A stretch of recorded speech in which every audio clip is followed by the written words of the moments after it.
Now, Ms. Graham, I understand you want to clarify a matter. Yes, thank you.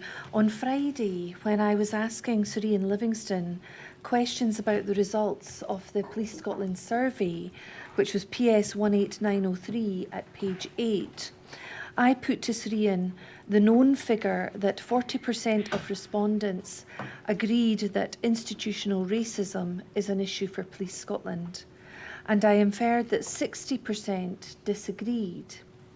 I'm now told that this overlooked the don't know and neither categories, and the true figure for respondents disagreeing with the statement was 47%. And I simply wish for that to be noted on the record today, if I may. Thank you. Can we have the witness back in, please?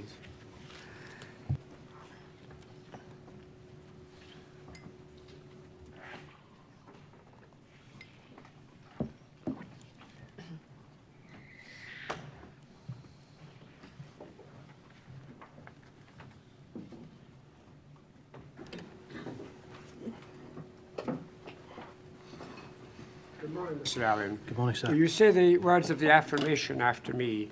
I solemnly, sincerely and truly I solemnly, sincerely and truly declare and affirm that I will tell the truth, I will tell the truth, the whole truth, and nothing but the truth. nothing but the truth. Ms. Graham. Thank you. Good morning, Mr. Allen. Hello. Are you Stephen Allen? I am What age are you? 60. And you have provided a statement to the inquiry, which I'll come to in a moment. But am I right in saying that you're a former police officer? I am. In 1985, you joined Avon and Somerset Constabulary, and you remained there until 2003, Yes. by which time you were an acting ACC. Yes. And between 2003 and 2010, you worked in the Met. I did. And in January 2010, you joined Lothian and Borders Police. That's correct. And you worked there until 2013, when Police Scotland was formed. That we've heard that was on the 1st of April 2013. And then you continued to work for Police Scotland until December 2015. That's correct. I think technically I joined Police Scotland at the end of 2012. I think the executive team was formed then, so technically that would have been my date, but yes. So you were actually brought into police with a view to sort of, Police Scotland was being set up, Yes. created from the 1st of April 2013. That's right. And when you were brought in, that was envisaged, it was known, and you were going to be part of that team. That's right. So the senior executive team of the chief and certainly the 4 deputies was selected, to the best of my recollection, towards the end of 2012 and started to take up post gradually and incrementally prior to the 1st of April. Thank you. And so in 2015, when we've heard Mr. Bio died on the 3rd of May 2015, you were within Police Scotland and working for Police Scotland.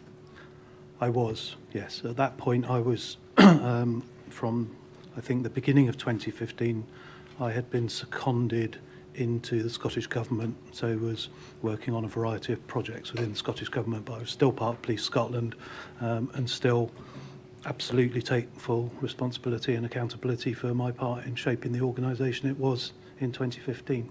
Thank you. And as I've said, you retired in December 2015, and at that time your rank was DCC. That's correct. And you'd held that rank since, was it 2013 or 2012 when you joined Police Scotland? So I was a Deputy Chief Constable in Lothian Borders from 2010, and then Deputy Chief Constable in Police Scotland from its inception, yeah. Thank you.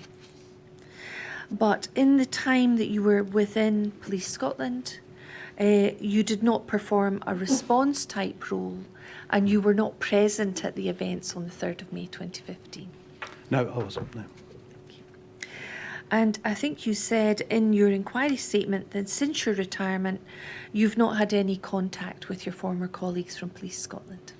No, and that's really just to make the point that my perspective and my opinions are kind of rooted in things as they were in 2015. So I haven't had that contact, so I have no kind of perspective and knowledge about the organisation now. Thank you. Let's turn to your involvement with the inquiry. You will be aware, if you've watched any of the evidence, that there is a blue folder sitting in front of you on the desk. And that blue folder, please open it up. It's got your documents in it. You should have a hard copy of your statement, which I'm going to turn to. Yep. Now, as I go through your evidence today, you will see perhaps paragraphs of your statement brought up on the screen in front of you. And I'll refer to that. I may read them out, and then I'll ask you questions. But if you are the sort of person that prefers a hard copy, you've got the hard copy in front of you. Okay, thank you. Feel free to use that hard copy in any way you wish that would assist you. And if, when we're going through your evidence today, if there's anything we don't have that you think would be particularly useful, please let me know and I'll see if I can get it at the break. Okay, yeah. Let's look at your inquiry statement, SBPI 00531. And you'll hopefully recognise this. It was taken on the 29th of January 2024. And if we can look at the final page, I think there's 55 pages. We look at the final page. Now, we will hopefully see an area where there is a, thank you, there we are. It says signature of witness. Now, on the screen, this version is redacted, so your signature cannot be seen.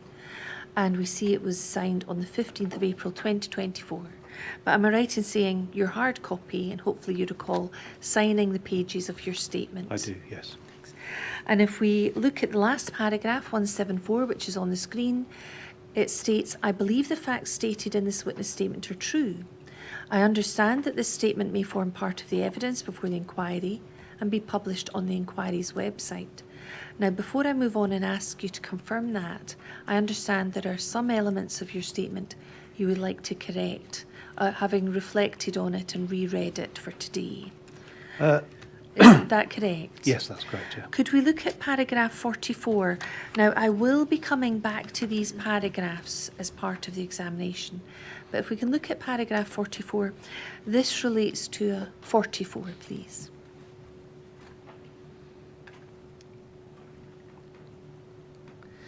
And you'll see this is where you talk about a case that you recall involving a man called Michael Menson, and it involved his death. Now, you wish to make a correction to this paragraph. I do, please. It doesn't change the context or the reason that I've included it in my statement, but just factually, in terms of the last sentence and the outcome, what actually happened was that 2 of the perpetrators were arrested and convicted in the United Kingdom. 3rd perpetrator was traced to Cyprus. There was no extradition treaty, and UK officers negotiated with Cyprus authorities to have the man charged and prosecuted under local legislation, and he was convicted and imprisoned in Cyprus. So factually, I'm inaccurate in that sentence. But subject to that correction, are you content with paragraph 44? Yes. Thank you. And then I believe there's paragraph 94. You'd like to say something about this. And this relates to a comment you've made in relation to the opening statement by Police Scotland. Here we are. And you mentioned the opening statement of the Chief Constable, who was a core participant at this inquiry. And I believe you wish to make a slight revision to this paragraph. Is that right? Yes, I do. And this is simply an error on my part. I've made the statement that there was no mention of the term institutional racism in the opening statement of the Chief Constable. I've now reread it, and there is a mention of it, so You wish to correct that? I wish to correct it, yeah. Thank you. And then finally, paragraph 51, if we can move to that.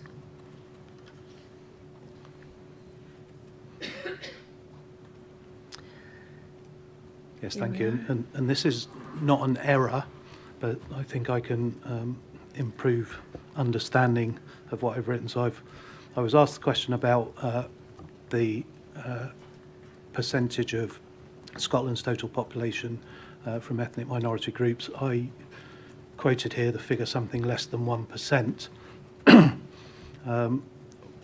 The less than 1% refers to census data relating to Black African and Black British respondents, people who self-identified that way. The actual number of, the actual percentage of minority ethnic respondents was in the region of 4%, I think. So when I compare it with 60% of the population in the borough of Newham, the real comparison is with the 4%, not with the something less than 1%. Thank you. So again, subject to that revisal, can we go back to paragraph 174, which is the final paragraph of your statement? And I read this a moment ago.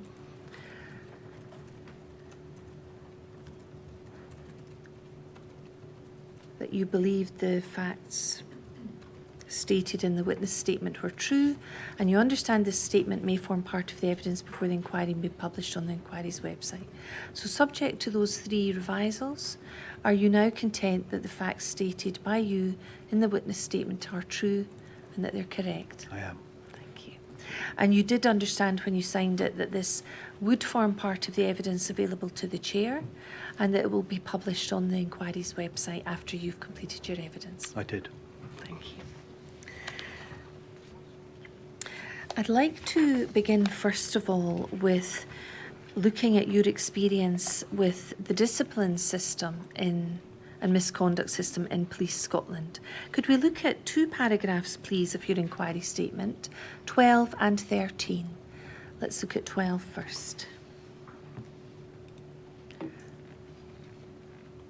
Here we are. The entire time I worked with Lothian Borders Police, I was in the role of DCC. My work with Lothian Borders Police included leading the response to issues raised by the family following the racist murder of Simon San. As a direct consequence of this work, I commissioned a project to develop a critical incident training programme for police across Scotland, and the work continued through to the formation of Police Scotland.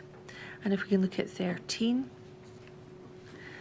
The statutory role for the deputy is running the discipline system. I was responsible for conduct of the force.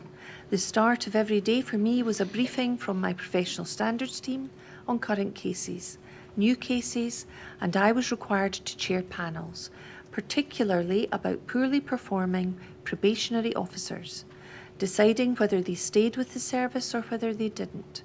At that level, you have a high degree of discretionary time.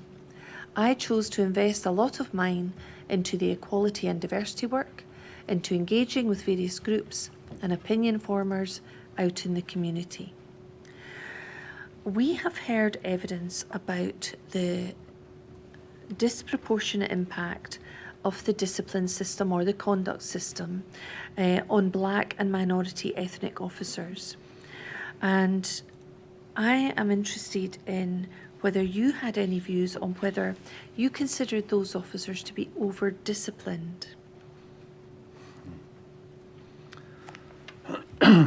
Well, it's, from my experience in the Metropolitan Police Service, I would say an unequivocal yes. And whilst I don't have it at my fingertips, the data would have supported that. I'm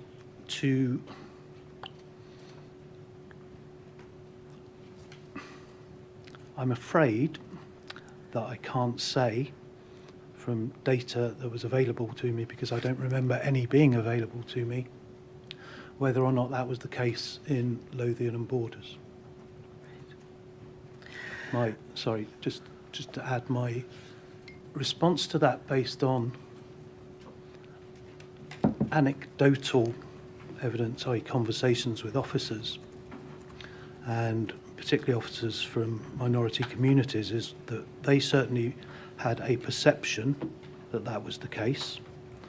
And I think there's a sense in which I am not the best person to ask, because much of the differential treatment, I think, occurred outside of the formal discipline process. So within the grievance process, within informal processes that didn't get to grievance, my experience and my recollection of the accounts of others is that those were the places where things were most keenly felt in terms of differential treatment, if that makes sense. Yeah. Thank you. Yes. We've heard evidence from Paul Castledine, who's given evidence to the inquiry. And at one time he was the chair of Semper. Right. And his evidence was, I think that the statistic came out some years before I started, was that a minority ethnic police officer was 3 times more likely to be interviewed by their colleagues than a white officer in connection with professional standards. That was sometimes just purely because they looked at it as, it's really important that we do this right because this person is from a minority background, and it was quite shocking to me.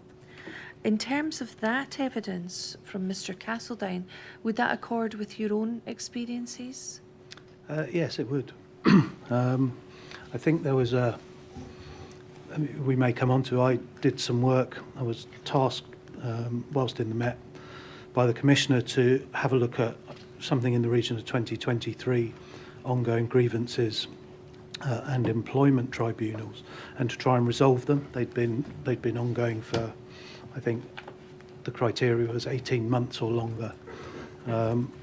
And having the opportunity to sit down with that many officers kind of within a very compressed period of time and listen to the stories, the accounts. One of the things that became very clear was that it was a common experience, and it was often to do with the management of performance, so the individual officer's performance. And the accounts were very consistent in that rather than where they felt a white colleague would be maybe taken to one side, had a word with, given a kind of personal target for the next month or so, because they were minority ethnic officers, there was a trepidation from frontline supervisors about engaging them in that way, feeling that they needed to revert to formal process from the outset, and that had a way of just snowballing. So a sergeant would fail to deal with a performance issue from an individual. An individual and would then potentially go to a formal process. The individual would ask why formal process when others not. And we're already at the stage where that officer is difficult.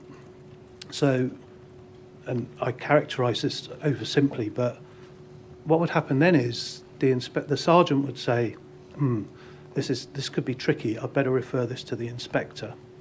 So the inspector would get involved, and then quite often in that range of cases that I was dealing with, the subject officer is now feeling even more kind of differentially treated because, well, why is the inspector involved in this? And so the tension in it and the thing would escalate so that the inspector would then go to the chief inspector. And then, because the chief inspector was involved, the chief inspector would go and speak to the organisation's lawyers just to make sure that they were doing the right thing. And once you've got a lawyer, once you've got a lawyer on one side, then the person on the other side feels that they need to engage with professional advice. And you suddenly find yourself in a position where 2 years later, you're stuck in a grievance process or an employment tribunal process where there seems no way through. And when you deconstruct it and take it back to where it started, you think, how on earth did we ever get here? And I saw that, as I say, it was either everyone I spoke to had got into a room together and agreed that that was their story, or they were telling the truth, because it came from so many different individuals as part of the account of how the organisation seemed incapable of adopting a kind of person-centred approach to resolving issues in the workplace. So I think it's a long answer, but... Well, that's helpful, thank you. When was this that you were asked to deal with 20 or 23 employment tribunal issues? So this would have been in, I think, 2004. Right. And the reason I can locate it because I had not long gone to the Met, and it was at the time of the Morris inquiry. So there was a public inquiry being led by, I think he was Sir Bill Morris at the time, into internal equality and diversity issues in the Met, particularly around employment. And so that inquiry was running, and at the risk of sounding cynical, I think the Met identified a need to clear its books as best it could, because these were all issues, and many of these staff and officers were potentially giving evidence to the Morris inquiry. So it was around that time, 2004, and I think the whole process probably occupied significant amounts of my time for the best part of a year. Right. And you talked about the sergeant and trepidation. Did you understand what was the cause of that trepidation? If an officer had a performance issue, why there was trepidation about a line manager dealing with that? If it was a black or minority ethnic officer, Yes. I suspect that's the answer. I mean, I think that there would have been a perception, certainly at that time, that if they got the process wrong, or if they said the wrong thing, or they were perceived as being overbearing, that the officer would go and speak to a staff support association. They would get involved, and then it would be the supervisor then who kind of ends up taking the rap for that whole set of circumstances. So I think it just, without, it sounds like I'm kind of oversimplifying it and kind of exaggerating it, but I think there was a perceived, and obviously it's not everyone, but in generic terms, a perceived heightened level of personal risk about engaging in a contrary process with a black or minority ethnic officer, and probably women, and probably gay officers. Thank you. And you said either everyone got together to tell a story, but presumably there was no suggestion that all of the individual subjects were doing that. No. We've also heard evidence from, we also have an inquiry statement from a Sandra DeLond Clark, and we hope to hear evidence from her in the future in this hearing. And her inquiry statement she was asked about whether black and minority ethnic officers and staff faced being over-disciplined when they were the subject of a complaint as compared to a white colleague in a similar or equivalent position. And her answer was, there is a widespread belief that like BME officers and staff in England and Wales, BME employees in Scotland are over-disciplined. However, as race ethnicity of the subjects of complaints is not recorded by the Professional Standards Department, we cannot validate or refute that claim. Would that be consistent with your own impression that there is a lack of data, or there was a lack of data at that time, but also that there was this belief that officers were over-disciplined if they were black or ethnic minorities? Yes, I would say from my time at Lothian and Borders and probably Police Scotland that was certainly true. I mean, I think another factor, if I may, that bears on it is on the visibility of this as an issue is there are simply so few officers from minority ethnic communities in policing, or there were in policing in Scotland, that it wasn't like you could physically see people coming through the process. So they could easily be overrepresented, but I think the numbers were less than 1% of the service certainly in Police Scotland. I can't imagine it was any different in Lothian and Borders. And so whereas, again, forgive me for keep going back to the Met, but whereas in the Met, the actual physical number of officers who would come and speak to you or who would talk about the issue was much greater than it would be in a force like Lothian and Borders, which had 2,700 officers, as opposed to the 30-something thousand that were in the Met. So it's just not in your consciousness in quite the same way as that. Because of the total because numbers. the absolute numbers are so much smaller. Yeah. And in the absence of data, it's difficult to assess percentages or disproportionality. Yeah. I mean, yes, the absence of data is, when you look back on it, astonishing, but yeah. And in her inquiry statement, Ms DeLonde Clark also says, BME officers or staff also believe that their ethnic difference does attract more scrutiny from supervisors and colleagues that could be due to stereotyping, unfamiliarity or ignorance. It's been likened to the proverbial O living in an X world, where O is always under the spotlight and everything he or she does is overanalyzed. This can often lead to them being reprimanded more frequently than their white colleagues. Again, would you have any comments to make about that?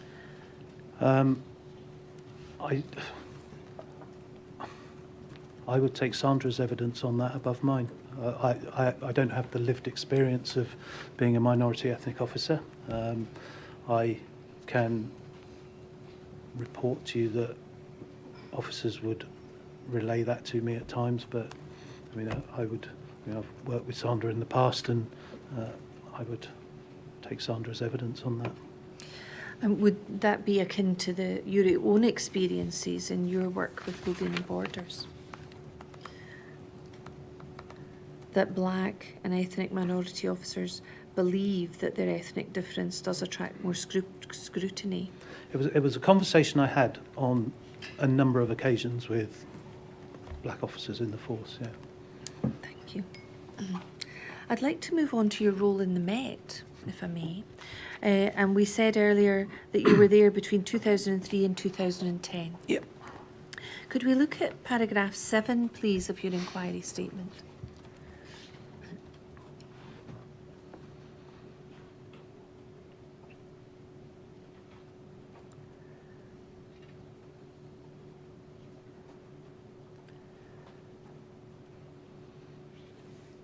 Here we are. My roles with the Met included the following: Commander, Diversity Directorate, responsible for Racial and Violent Crime Task Force, Hate Crime, Domestic Violence, honour violence and forced marriage, national responsibility, policy on rape and sexual offences, recruitment and retention initiatives for minority communities, strategic independent advice, family liaison policy and training, strategic engagement with staff support associations. I'd like to look through the different elements. First of all, staff support associations. You've mentioned earlier staff support associations. Who were these staff support associations in the Met? Oh, gosh. Were they the equivalent of SEMPER? I won't remember them all. There were around 20 different ones, I think, by the time I left. The largest and most established and most active would have been the Metropolitan Police Black Police Association, which was a branch of the National Black Police Association. And we had, so the Met had its own branches of the Gay Police Association. We had a Turkish Police Association, we had the British Association of Women's Police Met bit. So yeah, there were around 20 different associations. So I think Muslim Police Association, and I think it's right to say that SEMPER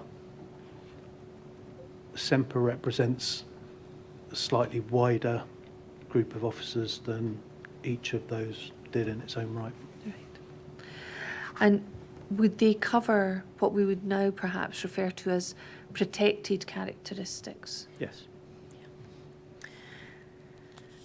When you were in the Met, you've said you were the commander of the Diversity Directorate, and you talk about a number of aspects to do with, obviously we're interested in race. Yep. Could you help the chair understand what your role involved? Yeah, so the Diversity Directorate, I have to get my history right here. The Diversity Directorate grew out of the Met's response primarily to the Macpherson inquiry. So that was happening, I think I'm right, in 1998, 1999. We've heard the report came out in 1999. Right. So during that inquiry, and based on some of the issues that were coming out of it, the Metropolitan Police Commander John Grieve, others, established what became known as the Racial and Violent Crime Task Force. And the Racial and Violent Crime Task Force is referenced in Macpherson's report and is cited as a positive, one of the very few in there for the Met, emerging from the discussions that were taking place at the time. The Racial and Violent Crime Task Force was essentially highly competent detectives who began, I think, initially to reinvestigate some of the signal hate crimes that had occurred. So obviously racist murder of Stephen Lawrence, murder of Michael Menson, death of Roger Sylvester, and I think the death of Ricky Real. I think they were the cases.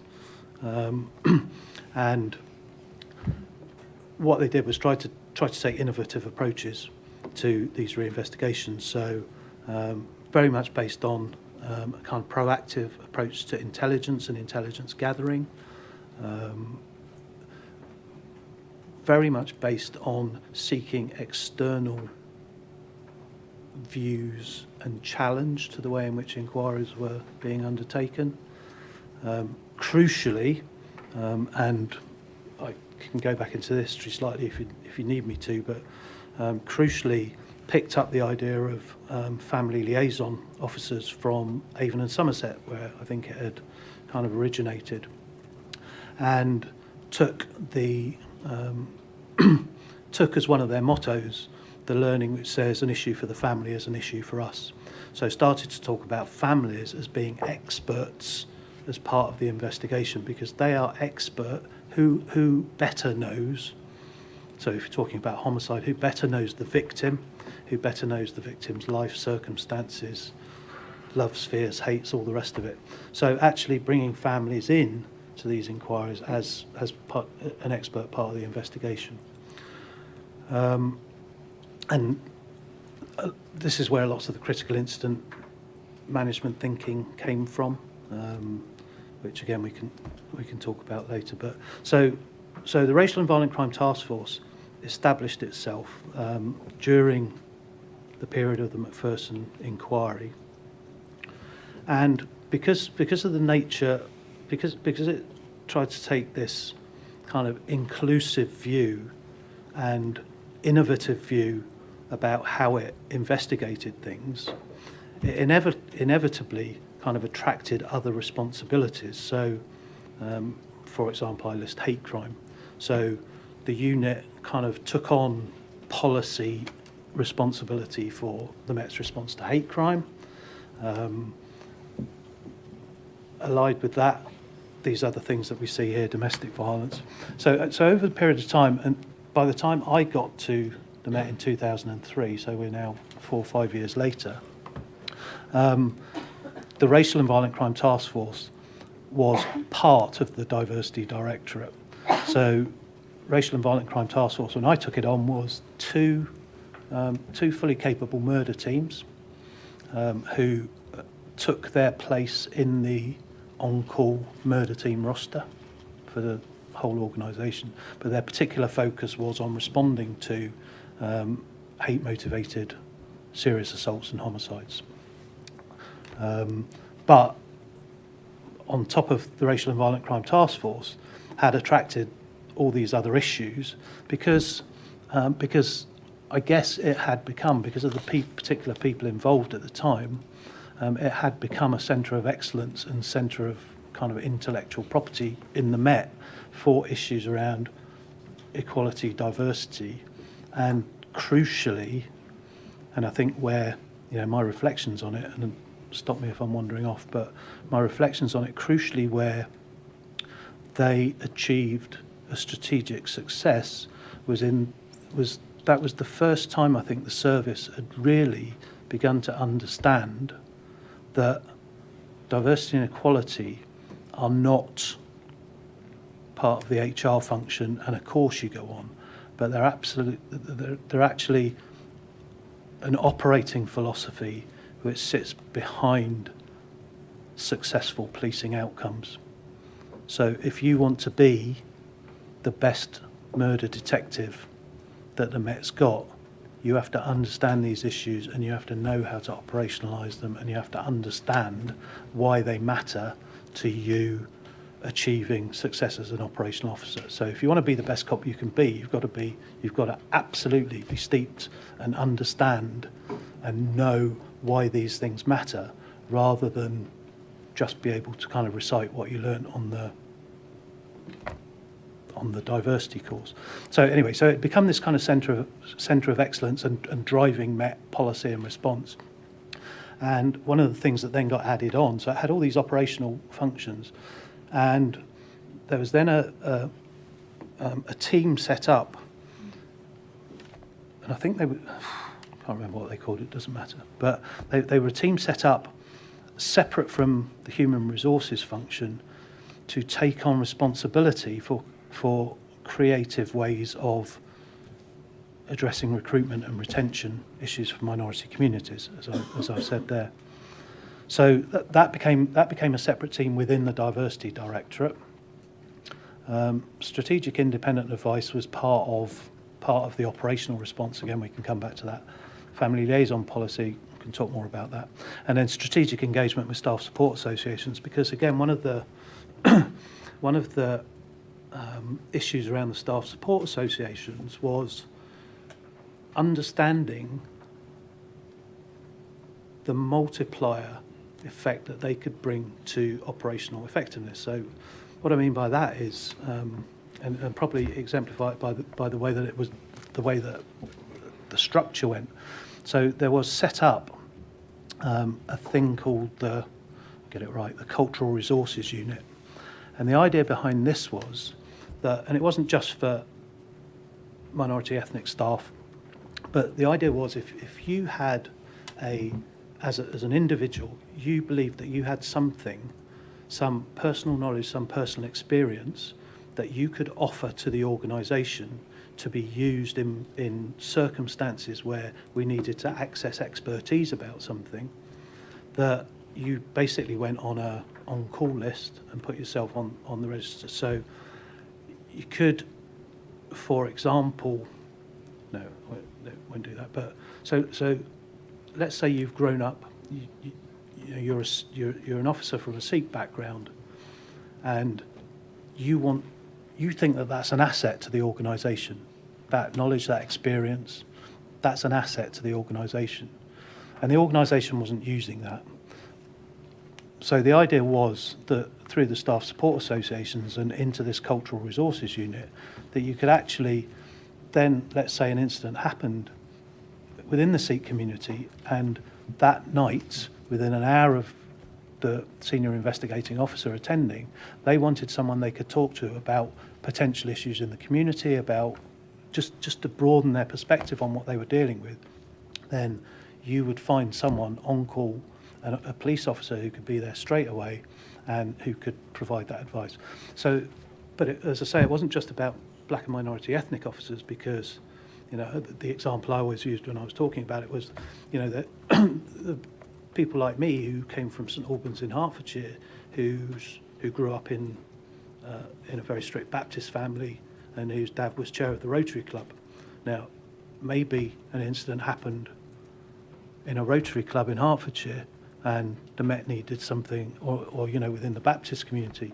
So it didn't matter that I was a white officer, but potentially I had some life experience and some knowledge that could then be applied and be useful to the Met in terms of delivering effective investigations. So the staff support associations, that was one way of kind of effectively, I think, engaging them and making their role, because all of us who were police officers, most want to do the best we can for our communities. We want to deliver safer, increased well-being in communities.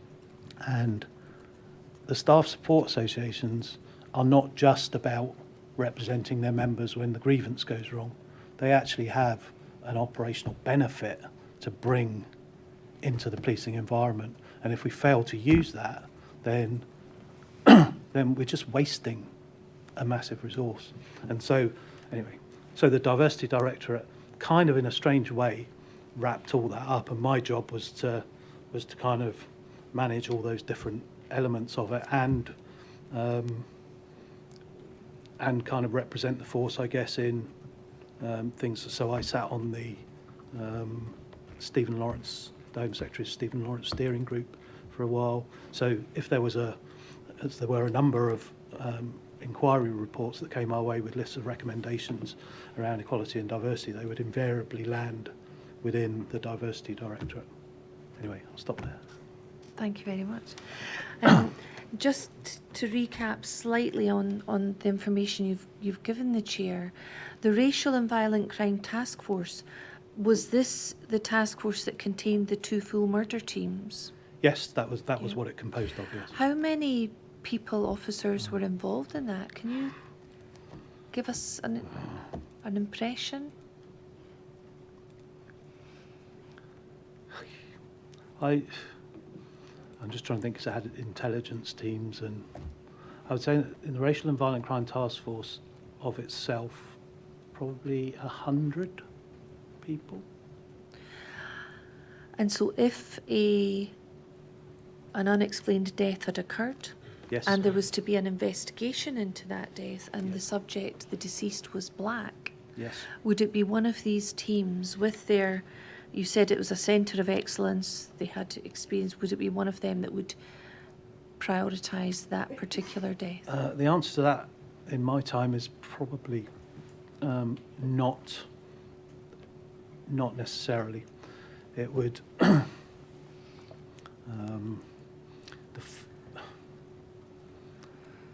not necessarily. So I think I'm thinking of the investigation into the murder of Damilola Taylor, Right. which was obviously a very high-profile murder of a young black man, and that that investigation was carried out by the mainstream murder command of the Met. So I think in its early days, probably before my time, the answer is more likely to have been yes. Certainly when I arrived, one of the teams was, I was the gold commander for the investigation that preceded the second inquest into the New Cross fire. So New Cross fire in 1981, 14 black young people killed. And it went to a second inquest in 2004. And we effectively re-investigated that whole set of circumstances. So certainly one of those teams was doing that. I would think by 2004, 2005, they probably would have got involved. They probably would have been called in, had it, my language is going to be really clumsy here, had it been a homicide of someone from a minority community where it became clear that the police had already got the response to the family, to the community wrong, if that makes sense. Yeah. Probably at the risk of going on too long, just to say that in 2006, 2005, my last period in the Diversity Directorate, I conducted a pretty significant reform of that function, and for a number of reasons, those murder teams from the Racial and Violent Crime Task Force got, let's call it, mainstreamed into the normal murder command operations of the Met. And did that then embed their excellence and their experience into a wider group of murder teams? It was a bit of a two-way process. One of the reasons for doing that was that the mainstream homicide command of the Met was actually getting better at it than us, because they had than the task force, because they had a higher volume of cases to deal with, and also, so much of this is about the leadership and the senior officers, and the senior officers in the murder command, by that time, as I say, they dealt with Damalola and a number of other cases, and there was a real commitment to the principles of critical incident management, a real engagement with independent advice, strategic independent advice, a real understanding of the importance. And it always seems like a small issue, but it's come up for me a number of times in my service. The absolute importance of, if the victim, the family, any other person say this is a racist incident, of recording it as a racist incident, making sure the family are clear that you have listened and you have recorded it as a racist incident, and then understanding the consequences that flow from that in terms of the proactivity of your investigation to discern any evidence that there might be of a racist motivation. And it sounds like a small detail in terms of a homicide investigation, but in this context, we see things. I've seen things go wrong so often, and we may or may not talk about Simon Sand, but that was fundamentally the issue there: a reluctance to say, Macpherson's definition is clear, and so if someone from the family says we believe this is a racist incident, well, it is. There we are, according to the definition, and the service, and sometimes its partners, have got themselves very muddled about the implications of that. And I can talk about it for ages. But, that's very helpful. Yeah. And you have talked earlier today about the importance of bringing families into the investigation, and I think you described them as experts who better knows the victim's circumstances. Sure. So you could see benefits to an investigation to be engaging with the families in relation to that matter. I mean, absolutely fundamental. Absolutely fundamental. I mean, I've over the course of my service, I've had the privilege of working with, doing quite a lot of work with Neville Lawrence, with the families of the New Cross fire victims. I led the UK family liaison response to the British victims of the tsunami in 2004, 2005. In Thailand. In Thailand, and I established and ran for the first 3 weeks I think it was the first in the UK, what we then called the Family Assistance Centre in the immediate aftermath of the London bombings in 2005, which was a one-stop shop basically for families and anyone else affected to come and access the services they required. So, and others that I've forgotten, but I suppose the point I'm trying to make is that I couldn't conceive now of a successful homicide investigation which does not, in some way or another, seek to work alongside the family. Now that makes it sound really easy, and sometimes it's very complicated, but it seems to me that any investigating officer that doesn't regard the family as, on pretty much near the top of their list of resources, is not thinking through the whole picture. And certainly that would be my experience. And it's, yeah. All right. You mentioned a family assistance centre. Yes. Could you help us understand what that was? Yeah, I can do it fairly briefly. So you obviously recall the bombs in July 2005. I think there were 56 victims, and they're essentially what the Family Assistance Centre did, and it was modelled on what was done in the immediate aftermath of 9/11.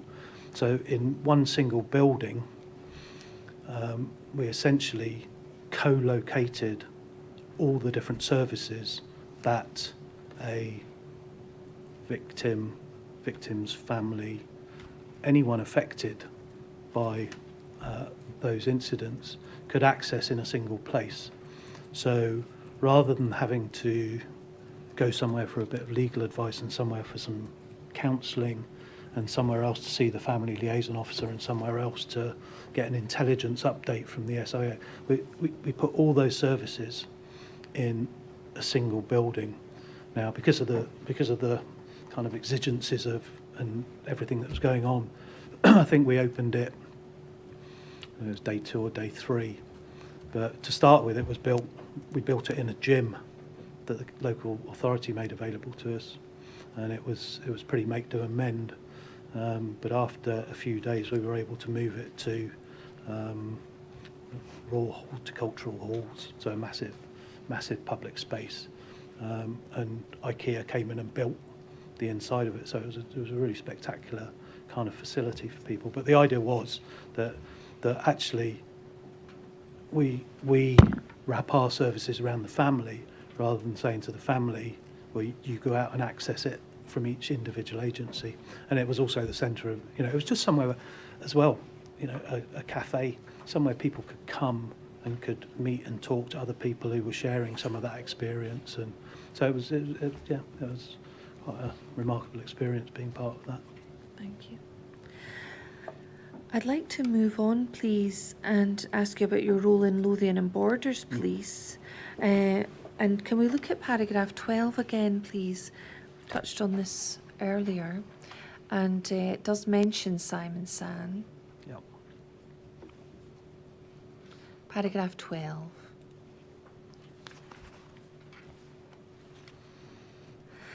The entire time I worked with Lothian and Borders Police, I was in the role of DCC. My work with Lothian and Borders Police included leading the response to issues raised by the family following the racist murder of Simon San. As a direct consequence of this work, I commissioned a project to develop a critical incident training programme for police across Scotland. The work continued through to the formation of Police Scotland. And am I right in saying you were the ACC at the time of Simon San? You were an ACC with Lothian and Borders Police? No, I was the deputy. Oh, sorry, my mistake. No, I Deputy. was only ever the deputy in Lothian and Borders. My mistake, That's I right. apologise. I'll ask you about Simon San first, and then if I may, I'll turn to the critical incident training programme Yes. for police that I'd like to ask Yep. you about. Can you tell us then what role you took at that time in relation to the death of Simon San? Yes, in two parts. The first was that on the morning that Simon died, I chaired the morning meeting of the force senior officers. So basically, half a dozen of us would sit down every morning and just very quickly run through significant operational incidents. Simon's death, obviously, was top of the agenda that morning. And we obviously talked about the case, the issue of racist motivation was talked about. There was a chief officer who was overseeing the inquiry, who had been to visit the team, who was going back to visit the team later on that day, and he talked about how the team had already been considering whether there was evidence of racist motivation. So my reflection, and that was it, that was the kind of meeting, and he would update when he'd been out later that day. I say right from the outset, I got that wrong. I look back on that, and be a couple of reasons, neither of which are very compelling, about why, but what I should have done, and I wrote my statement to the subsequent inquiry, which I started, that what I should have done is I should have said to the team, well, do you know what, I perceive this to be a racist incident, therefore it is. So get on and record it, and get on and deal with it as such.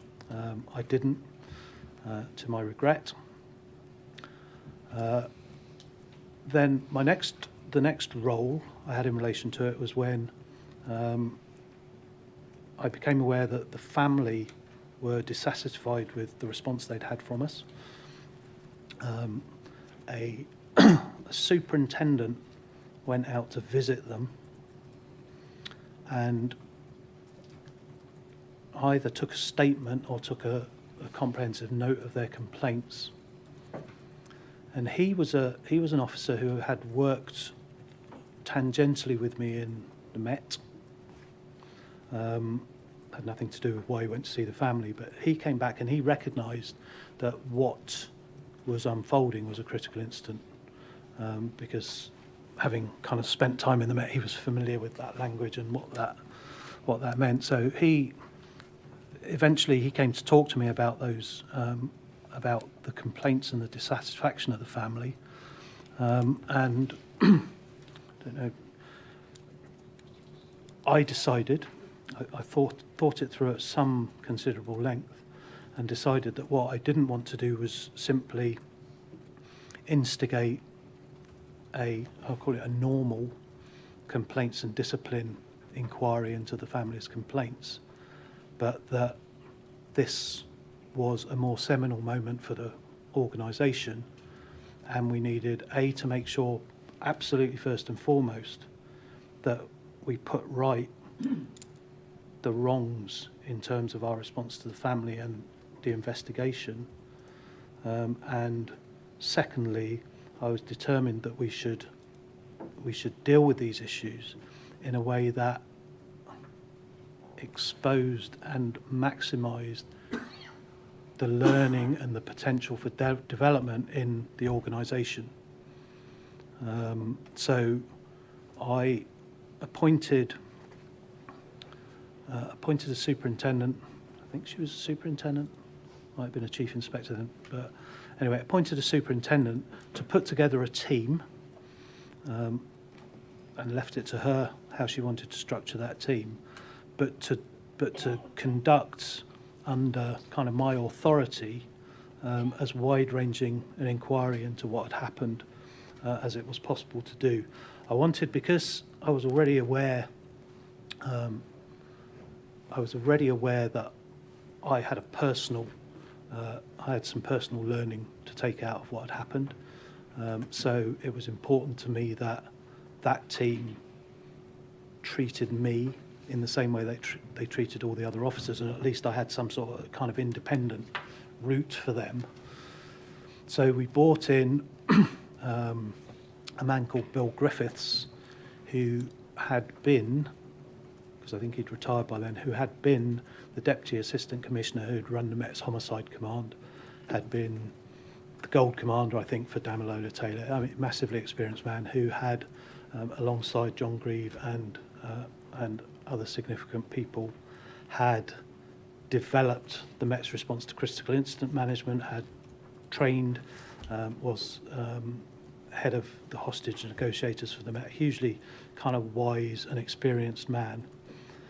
And so we engaged him to work with that inquiry team as a mentor, as a tutor, as a sounding board, as an independent advisor, so that they didn't feel that they had to come to me to kind of take their guidance on where they should go. I wanted them to have the confidence that, and they knew, because it was Bill, they knew that he had my confidence to take that team where they needed to go in terms of uncovering the truth of the inquiry. So I established the inquiry under those sort of terms.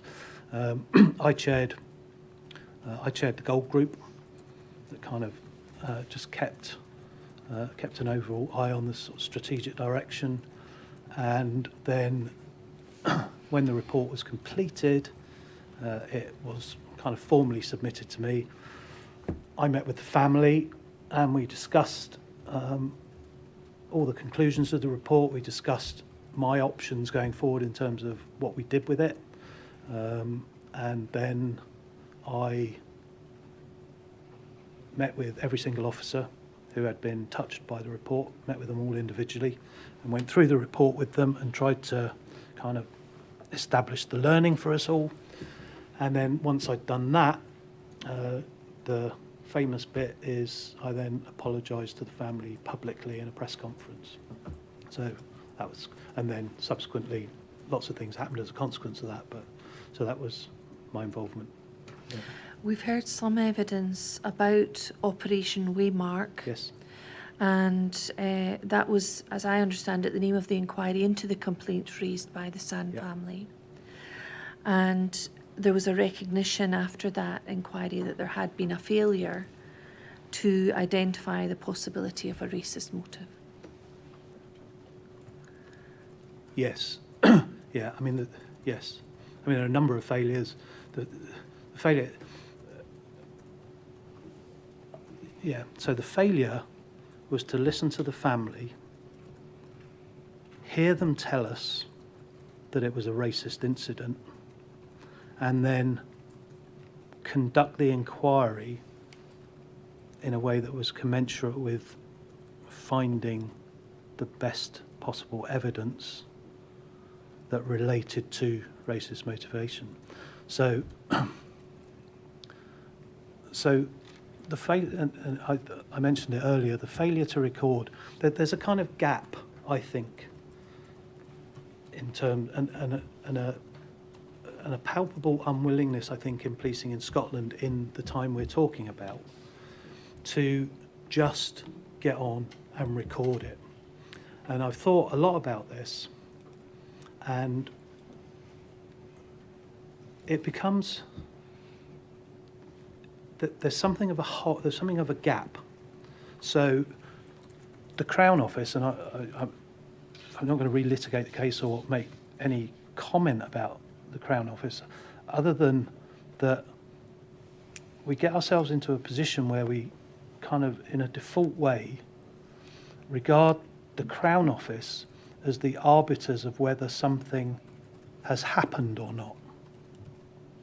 So, whereas in fact they're simply the arbiters of whether there's sufficient evidence at the right level to prove an allegation.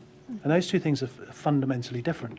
So we got ourselves into this kind of situation over Simon Sand, which I think just illustrates the point I'm trying to make. So, and I went on BBC Two on Newsnight and had like a terrible time because they're trying to get me to explain how the police could say this is a racist incident and the Crown Office is saying it's not a racist incident. And actually we're talking a different language. So the police are saying the family believe it to be a racist incident, so Macpherson says it's a racist incident, and therefore as a consequence we pursue these lines of inquiry with vigour and energy, and we apply our resources to that because we need to know, we need to understand whether and what evidence is available. So we're saying it's a racist incident, but then the Crown are saying there isn't any evidence it's a racist incident. And it was Gordon Brewer who kept asking me, said, what are you apologising for? I said, well, because we didn't listen to the family, we didn't record it, you won't find the evidence if you don't go and look for it. And the recording it as a racist incident, in my mind, is the absolute trigger that says, now you go and look for that evidence. So if you don't record it, then we're back to pre-Macpherson. And the point of the definition, in my understanding, was to get away from the position where the senior investigating officer said, I've had a look, there's no evidence, it's not a racist incident. So the SIO, the organisation, decided whether it was a racist incident or not. And the purpose of Macpherson was saying, no, hang on a minute, it's not down to you, it's down to the victim, the family, any other person. Listen, hear what you're being told. And once you're told that by a family, then record it and do your duty as a consequence of recording it. And there was a terrible muddle. So again,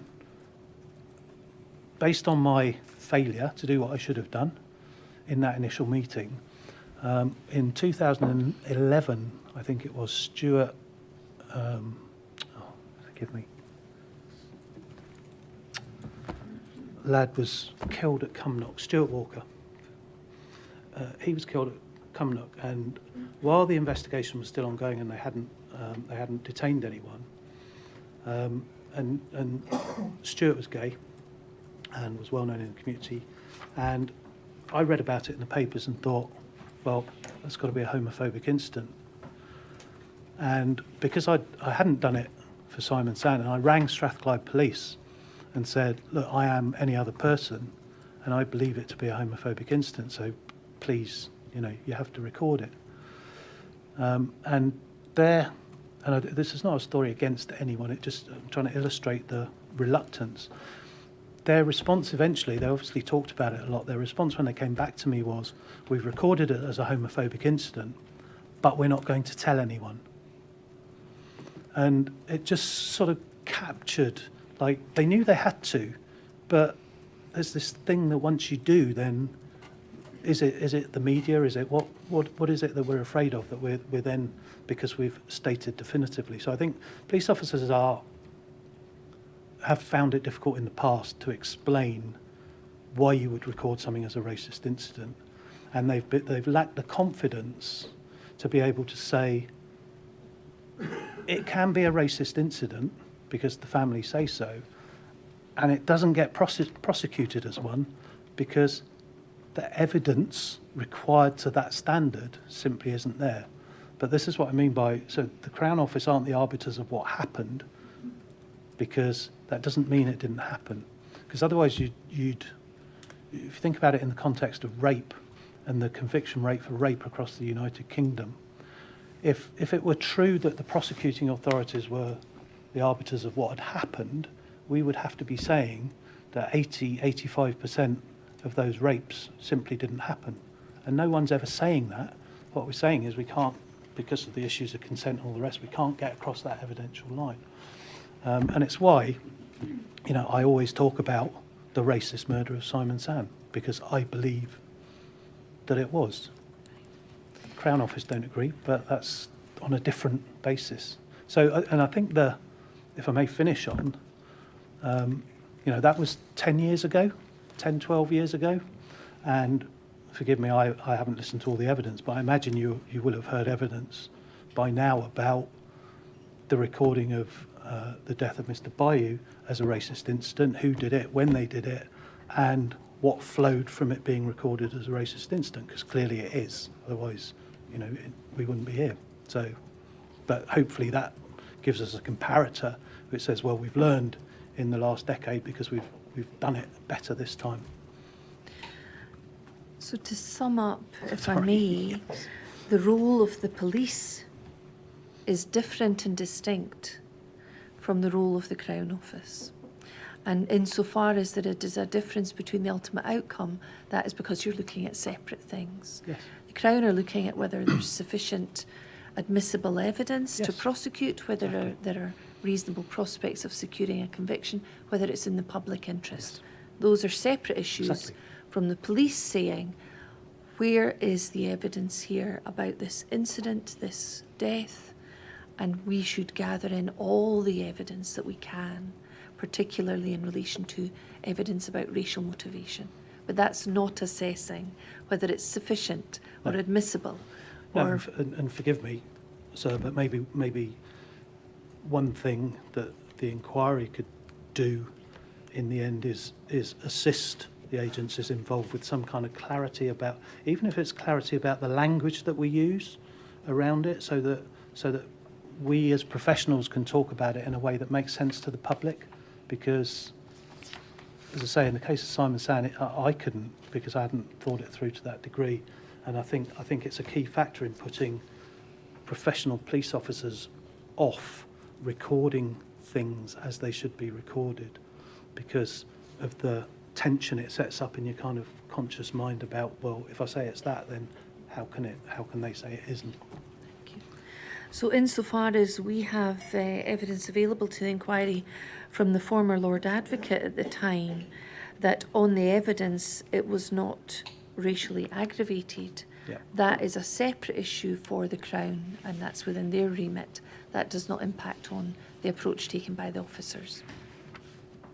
No, it doesn't. No, the issue for the officers is did they look in all the right places? Thank you. Can I ask you to look at paragraph 126, please? Mm-hmm.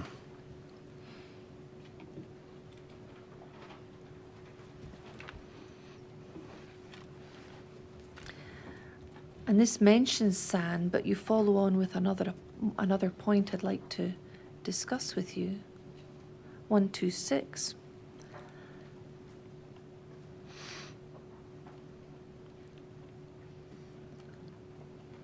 Here we are. One of the issues arising out of the Simon San report was about people not being trained for the roles they were asked to undertake. My impression was that training was given a lower priority generally than it was in England, and that persisted into the early days of Police Scotland. I fully accept the context of reform and the pressures that put on the system. In particular, I think there was a lack of leadership training and the associated discussion of culture and diversity that is an integral part of leadership training. Can I ask you first of all about this comment, people were not being trained for the roles they were asked to undertake? Can you explain the difficulty that arose in relation to that? Yeah, I mean, very, very simply, and I know the Waymark report is available to the inquiry. I think I'm pretty sure it was the senior investigating officer appointed to investigate Simon's murder, hadn't attended the courses that he was required to attend. And so that was an organisational failure, not his, putting him in that position. So then some of the things that flowed from him trying to do the very best job he could probably would not have happened. I'm thinking about things that were said to the media. I'm thinking about the recording of decisions and things. Had he been properly trained, I hope, and I would be reasonably confident that those things would have been done differently. I'm also thinking, so more widely than just Simon San, I'm thinking of a particular, make it a more general comment. There were occasions when I felt that senior officers were put in command roles in relation to, for example, firearms incidents, when they had been trained very specifically in terms of commanding a firearms incident, but not in some of the ancillary skills and professional knowledge that you might need and you might encounter as part of a firearms operation. So, for example, there was a specific course on down in England and Wales on siege management, so managing where you've got a hostage situation or someone taken, barricaded themselves in premises. And I can recall at least one incident where trained firearms commanders, because we deployed firearms officers to it, but didn't appear to have the awareness I would have expected about the range of options that you would be thinking about and the contingencies you'd put in place for managing a siege. So that kind of, and I just don't think there was, during that period, I just wasn't conscious of officers saying, well, I've now got to do that next module of my training, particularly senior officers. I think there was a sense I had that senior officers were expected, by virtue of their seniority, to understand how to do things, which perhaps hadn't existed quite the same in England.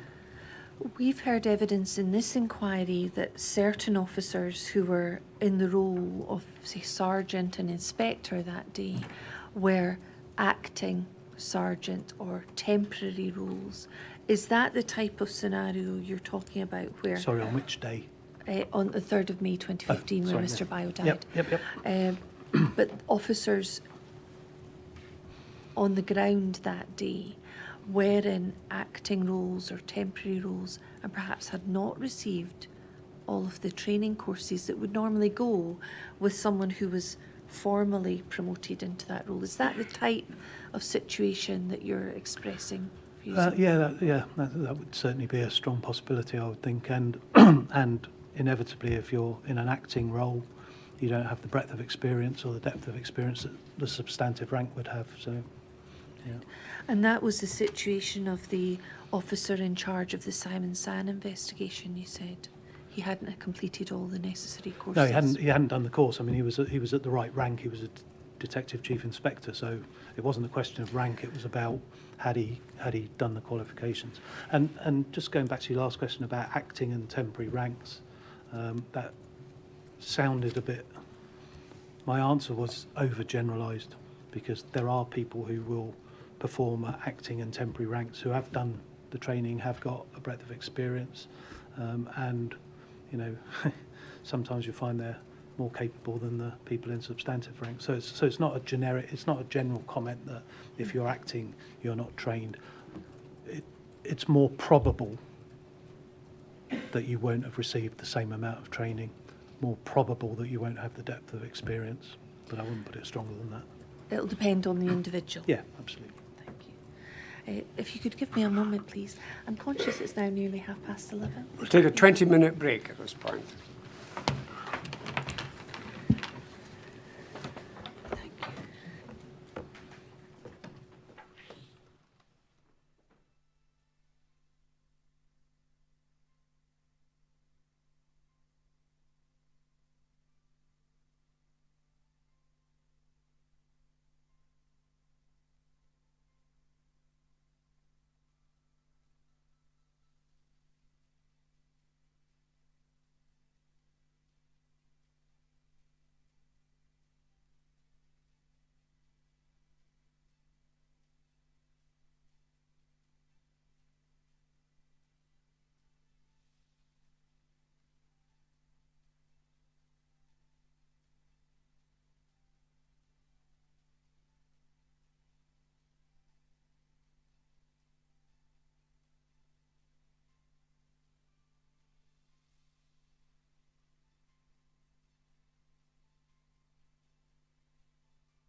Ms. Graham. Thank you. You've talked before the break about learning opportunities that arose as a result of the Simon San investigation. And I wondered if there were any disciplinary or misconduct proceedings that arose out of the failures in the investigation. No, there weren't. No, I mean, put very briefly, we discussed with the family and their view, given the nature of the misconduct offences was, in the grand scheme of things, relatively minor, given that the failings were in part organisational. It was felt that the most productive way to use the findings of that inquiry were to do all the things around training that we developed and the other policy issues, but that actually, and it was important to me that the big message to the organisation was, we must do better, but we'll do better if we learn, if we're humble about this and we learn from the things that we've got wrong. It felt to me at that point in the organisation that taking that approach was more likely to change people's thinking and behaviour than setting up an adversarial kind of discipline process where people would argue against their culpability in what was actually quite a complex and in places ambiguous situation. So no, there were none. So where there have been failings and they were recognised, and there may have been individual failings, was it the case, and generally from your own experience, is it the case that the views of the family about whether there should be disciplinary or conduct proceedings outweighed the desire of Police Scotland, or the Lothian and Borders Police as it was then, to deal with those issues in terms of the regulations? It's always a balance. In the particular case of Simon San, my position from the beginning of it was that I did not think, and this suggests that I presupposed what the outcome would be, but from what I knew at that point, I did not think the most valuable outcome in terms of learning, development, operational competence, in terms of the family wanting something positive, use that word advisedly, but something positive to come from the inquiry. It was never my view from the beginning that the right answer was going to be misconduct proceedings. And why was it your view from the outset that it would never be, the answer would never be misconduct proceedings? Because this sounds ever so pompous, I don't mean it to sound that way. My judgment of where the organisation was at the time in relation to these specific issues was that there was a lack of awareness, a lack of these issues being front and centre in people's minds during the response to operational incidents, that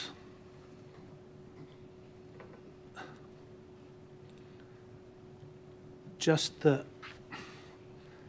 setting up, as I say, setting up an adversarial process where some people were blamed for getting it wrong, others wouldn't have been, and it just seemed to me that that was going to mire the organisation in a whole load of bad feeling.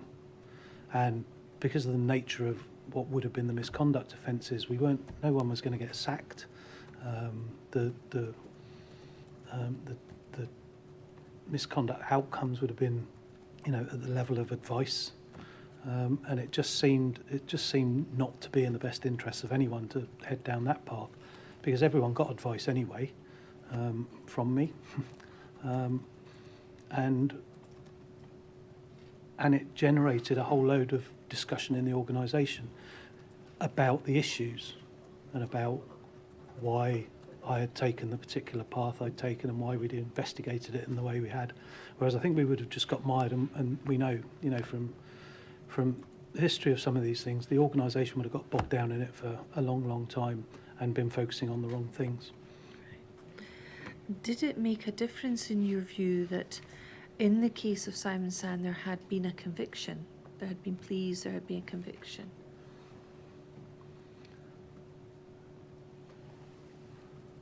Yes. Yes. I mean, I think, and I refreshed my recollection of the report a couple of weeks ago, and it's interesting. It's a thing of its time in some way, but there is a whole paragraph in there about what a good investigation it was, and it was a good investigation in many ways, but it missed this vital element out. I think if there had not been a conviction, or if there had not been charges, then that would have raised obviously more significant questions about the quality of the investigation. So it's a bit of a kind of if, but yes, it made a difference in the sense that that wasn't an issue for us. We'd kind of got the right people, and the right people were going through the process. Can I go back briefly to paragraph 12?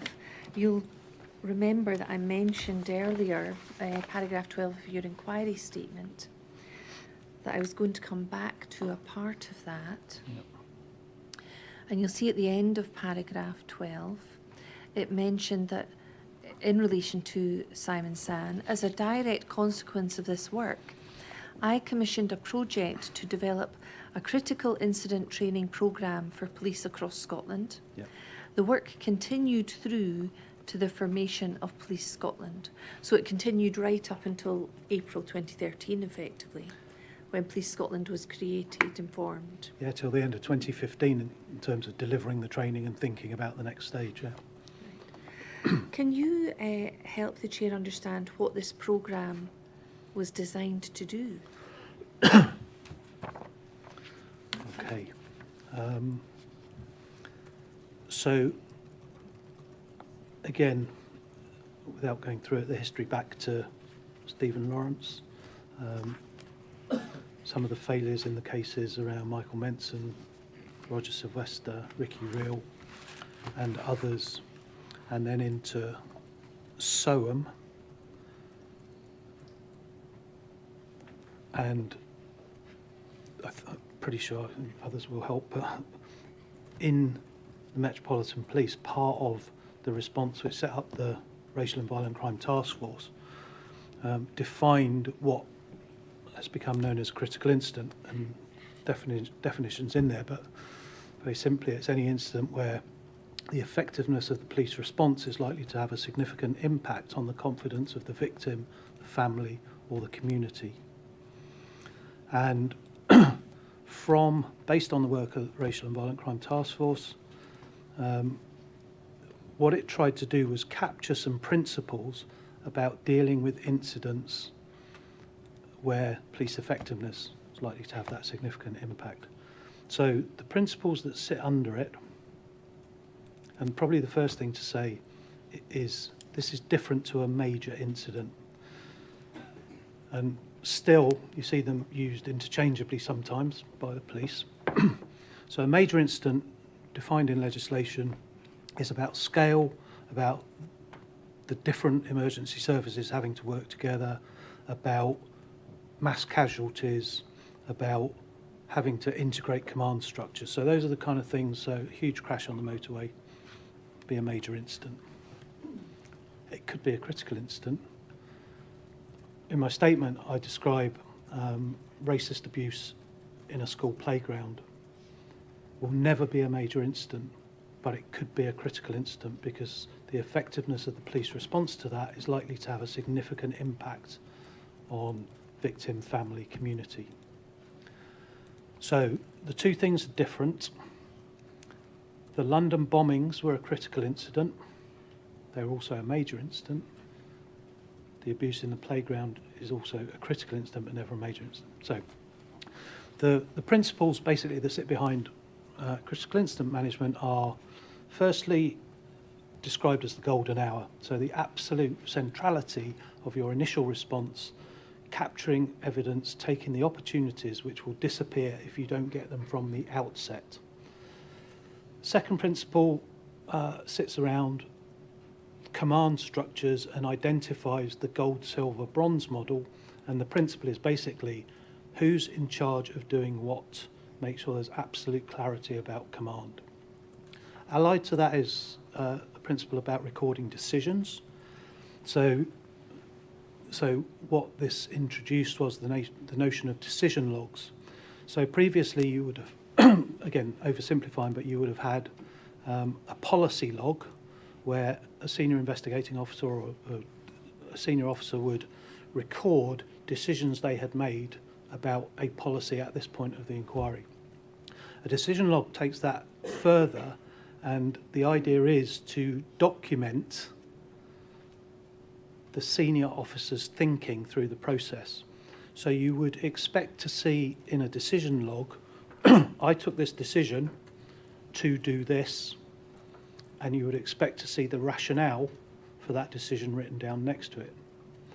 You would expect to see in there, at this point, I could have taken this decision, but I decided not to. And the reasons why decided not to take that decision. You would expect to see in there, every now and then, a statement of what I know now. So at this point, this is what I can see, this is what I know. So in terms of someone going back to revisit the process, you've got in your decision log, you've got a kind of waypoint where you say, well, at that point I knew that. It turns out subsequently that you were wrong, but that's what I knew, that's what I was basing my decision on. So a much more comprehensive recording of thought processes. Some people record in them at this point, when this happened, I felt like this, so that you introduce the idea of your emotional response and how that impacts on your decision making. But the idea is it's a much more comprehensive kind of record of your thinking. So decision logs, independent advice, and again, the kind of basic principle here is that, so still again we hear talk about and use of independent advisors as if their principal role is to represent the community from which they come and to be a conduit back and to come to the police and tell them about their community. That's one element that you could use an independent advisor for, but in my view, the more appropriate use of them is not as community representatives, but as people who come in who do not have your mindset as a police officer and challenge your thinking. So it doesn't have to be that if you're dealing with the death of a black man, it doesn't mean that you have to have a black man as your independent advisor. Obviously, you don't have to have just one independent advisor, but some of the best independent advisors I've come across are nothing to do with the community in which we're operating, but understand how to challenge our decision making. They have an understanding of what being in the police for 25 years does to your way of thinking and way of operating, and they're brought in and they challenge that. The principles in critical incident management are that you bring them in as early as you possibly can, and quite often what you find still, I'm talking 2015, is that the police would want to get the thing sort of sorted out a bit and get some boundaries around it before they invited an independent advisor in to have a look. Anyway, we could go back to that if you're interested. So the principle of independent advice, the principle of using the resources within your organisation. We talked about community and cultural resources unit, the staff support associations. I'm going to miss one, but and the final one I can think of right now. Two more. One is the importance of learning. So from the outset of the incident, you bear in mind the process you're going to use to extract the learning from it as you go through. And the final one is the importance of understanding these definitions by which I mean racist incident, institutional racism, unconscious bias, and the things that may have an impact on your decision making. So those are the principles that sit behind critical incident management. The single most important thing I would say about it is that it is not a prescription for, so there's not a standard operating procedure which says, here's a critical incident. If you go through all these stages, you will have managed it properly. The idea behind it from its inception was that it created a state of mind and a way of thinking for senior officers to deal with complexity and ambiguity. So in your mind as a senior officer, like, who's in charge? What are the roles? You know, and you go, am I recording my decisions appropriately? Have I got challenge coming into it? It's just about the principles of good operational management. But because it's the police, we have to kind of constrain them in a kind of box that we can teach on a course. But it's really a state of mind, and it's, of course, the one I missed. There you go, giving myself away. So the other principle is the centrality of the family. And so it's a state of mind that we want to instill in officers all the way through the system. So a gold commander can be a sergeant, it can be a constable, it can be the chief constable. So the principles stretch themselves right across the organisation. Thank you. You talk about the significance of the Macpherson definition of institutional racism. I think in paragraph 122,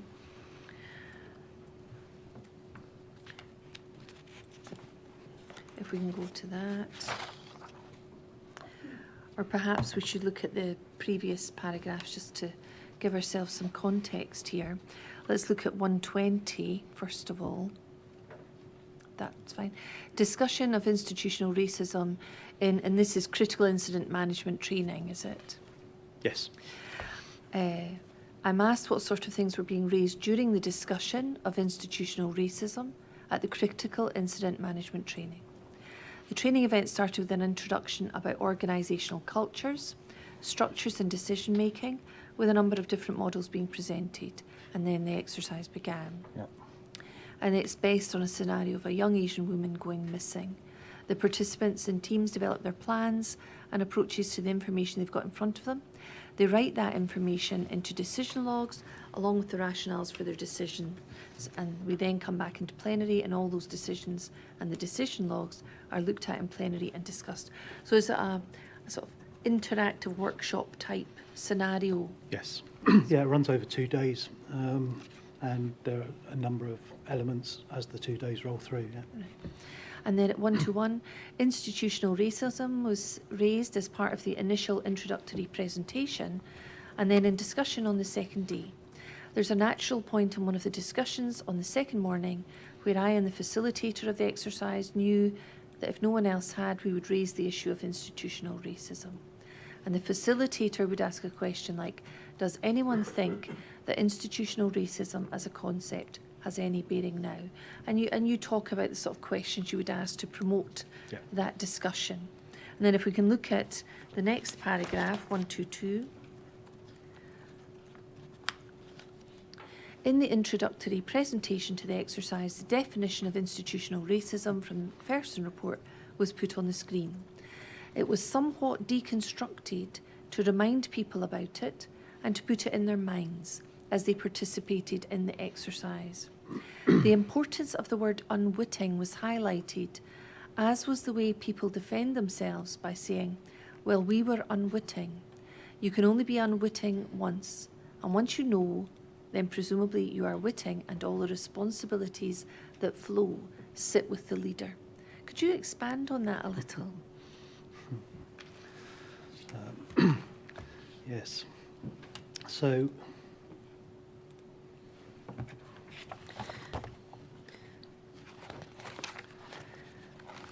so there has been a tendency, in my experience over the years, when people inside the service talk about institutional racism,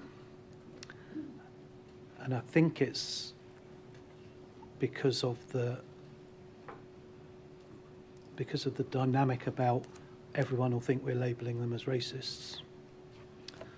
There's been a tendency to emphasise the bits that say the collective failure of an organisation and the word unwitting. And at times that has sounded to me as if that is a way of saying, so it's not really your problem because it's our collective failure, and anyway it's unwitting. I think, travelling into contentious territory now, but my view is you can't separate individuals out of the definition of institutional racism. Yes, it's got a systemic, a corporate, institutional kind of element to it, which is truly significant. But it can only exist if individuals in the organisation,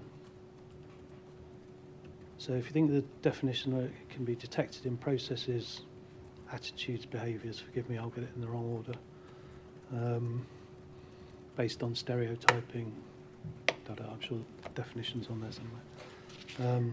But those are things that people do, people behave, people have attitudes, organisations don't.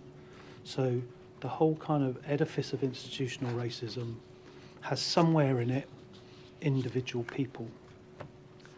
And so the point that was being made was that you can't hide behind the word unwitting. I didn't know I was unwitting.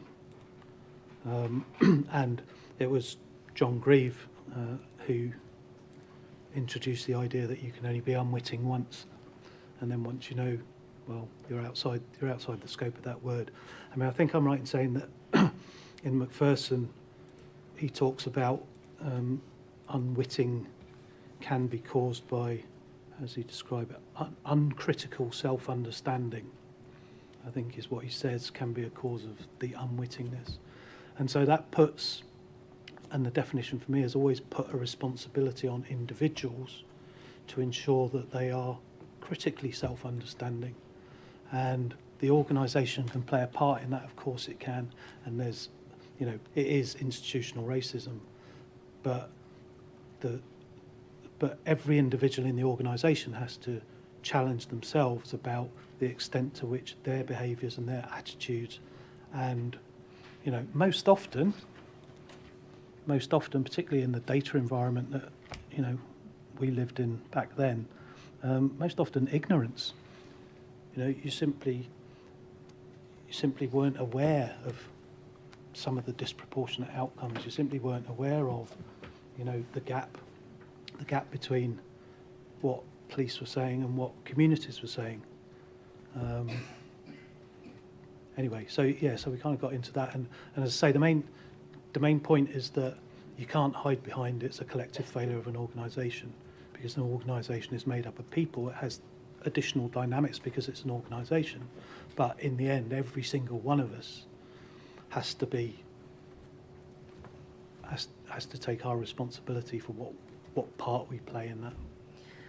I think you mentioned the wording. If we look at paragraph 85 very briefly. Yep.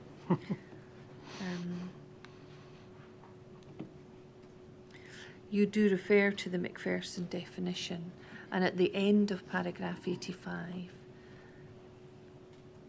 there we are, you say, I would say that the police service collectively has failed to provide appropriate and professional service to people over the years because of their colour, culture or ethnic origin. You see it detected in processes, attitudes and behaviour which amount to discrimination through unwitting prejudice, ignorance, thoughtlessness and ways of stereotyping. So that was the wording I think that you've quoted there. Yep.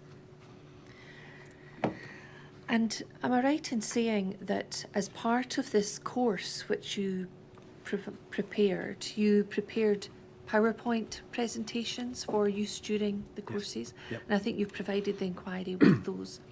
And there's a number of slides. I don't wish to go through those today, but perhaps we could refer to one of them, WIT 00111. And this is slide 30 out of 37. And it's Simplexity, Critical Incident Management.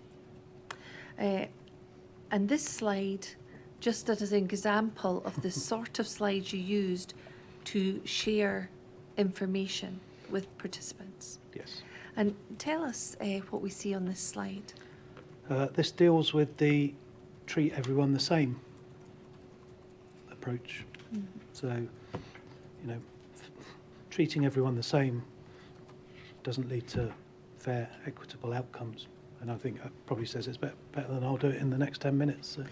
So treating everyone the same, of which we've heard a number of witnesses speak, is to give everyone the same box. That's it. But only 2 out of the 3 can actually see the game. That's it. If you treat everyone fairly, you give the smallest person 2 boxes, the middle-sized person 1 box, and the tallest person no boxes, and they can all see the game. And that's how Exactly to so. understand the difference. Yeah. Thank you.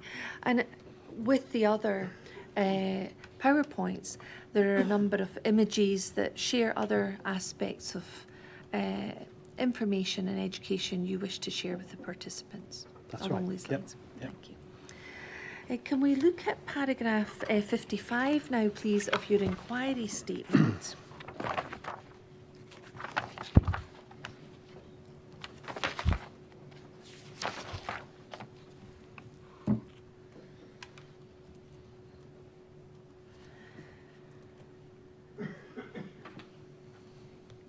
Can we go to the top of it, please? Thank you. One of my observations about policing in Scotland after my first year or 2 in Lothian and Borders Police was that it had a strong sense of its own competence. In some ways, that's real positive. The downside of that was, I think, less of a sense of the need to engage with and listen to what minority communities were telling you about what kind of policing they wanted. This is why we want officers from every community in the police. It's because when you understand the community you are policing, you don't have to engage in conflictual conversations all the time. So in places like Dumfries and Galloway, Northern was another example. People from the communities police the communities. That's the model that I think works best. It worked really well in those places, but they were fairly non-diverse. So I think the border between England and Scotland is not necessarily the dividing line. I think it's the difference between the type of communities that you actually police. I'm interested here in what you've said about less engaging with minority communities, and the best model is for people from the community to police the community. Can you explain just a little bit more about what you meant there? Yes, I think it goes back to all the way back to the definition of a constable, which is a constable is a citizen locally appointed, having authority under the Crown. So right from the beginnings of policing, and I won't dwell on it, but right from the beginnings of policing, it was, the Shire Reeve. It was the constable served in that role for a year in his own or her own community, and then it was someone else's turn. So the idea of the community policing itself seems to me to be in an environment where we're low on numbers, so there aren't enough police officers to control society, and so we look to communities to regulate themselves. I think if the officers working in those communities, and again, I've made this sound less nuanced than it is, but the basic principle is that if you come from a particular community, you understand the dynamics of that community. Say if you go to somewhere like Dumfries and Galloway, people are cheek by jowl. 1 minute they're taking a statement from them or recording a crime, and 20 minutes later, they've taken their uniforms off and they're neighbours and they're in the school playground. And so I think it makes people more invested in the communities that they work in. I think they are more recognisable, and I don't know, just some sense of a closer relationship with the communities. And I say it's more nuanced than that because obviously, you know, it's not as simple as saying, well, someone who's never lived in Dumfries and Galloway can't go and police Dumfries and Galloway. Of course they can. But I think it's trying to recognise that connection between where you live and where you work, and it probably speaks a bit to some of my early experiences of lots of white police officers policing black communities, and I think that clearly didn't work particularly well in my experience, and it would have worked much better had we had many more officers from within those communities. Can we look at paragraph 135?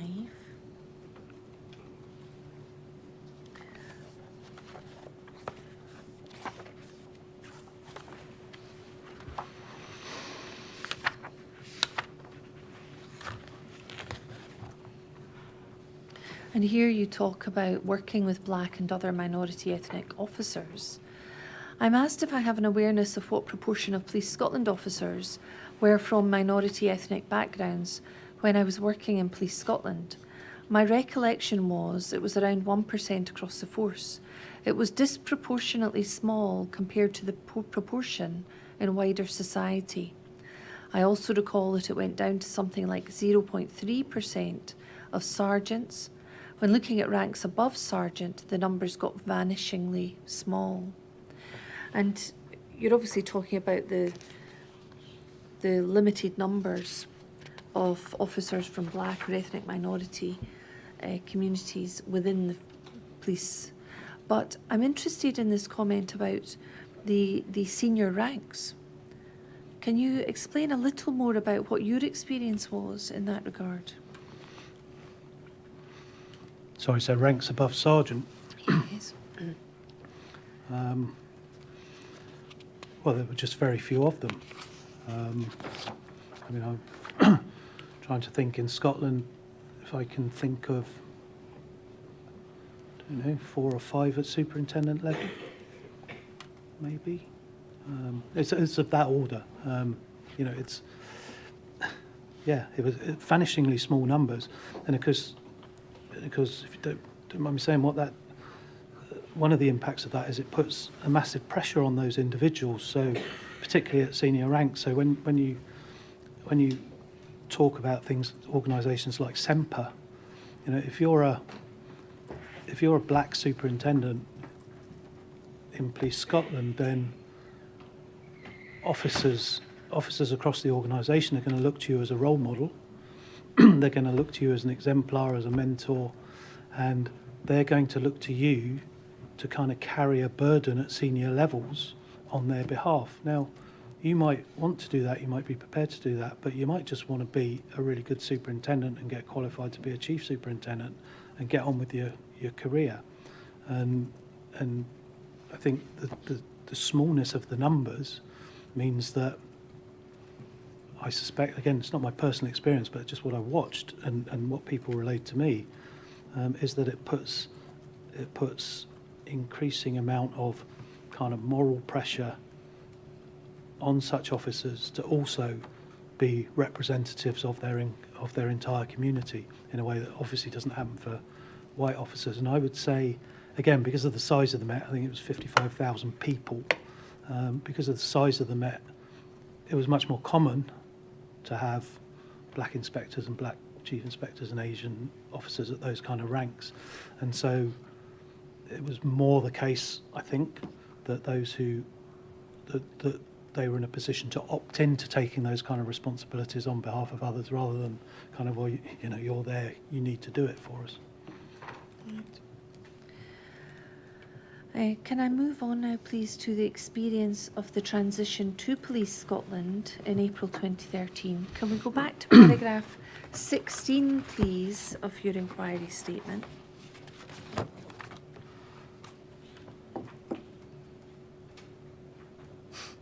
Here we are. In my view, the process that managed the transition into Police Scotland 2012-2013 was suboptimal in a number of ways. The process was insufficiently strategic or inclusive. The prioritisation of basic operational competence during transition to the exclusion of issues of culture, quality, equality and diversity. Selection of key staff for the project teams lacked fairness and transparency. There was a real sense of either being in the gang or not. I'm interested in these specific bullet points that you've mentioned. Obviously, we're interested in race and equality, diversity, inclusion. You've mentioned those specifically here. Can you explain some of the issues where this transition into Police Scotland was suboptimal and the impact that had on operational duties? Yep. Sorry, that's a big question. That's a very big question, and I take a long time answering your short ones. So the transition to Police Scotland was a generational opportunity. It was a massive opportunity for the country, for its police officers, to rethink the way that policing was delivered in Scotland. This was my view. The context in 2012, I think there were two things that I would point to. One is, so we were heading towards the announcement of the independence referendum, and Scottish Government were working up what they called the Scottish approach to government. And very simply, Scottish approach to government talked about a flourishing Scotland would occur when we had increasing equality, increasing participation, and increasing economic wealth.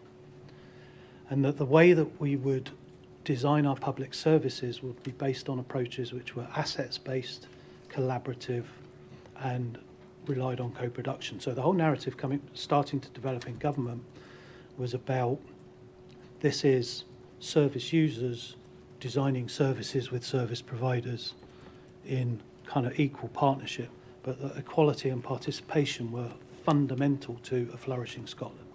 So that was one part of the context. The second part of the context I saw was the opportunity presented by the new legislation, which defined the purpose of policing as forgive me if the words are slightly wrong, improve the safety and well-being of people, locales and communities across Scotland. And that seemed to me to offer us an opportunity, because clearly government didn't think well-being and safety were the same thing, otherwise they wouldn't have used two words.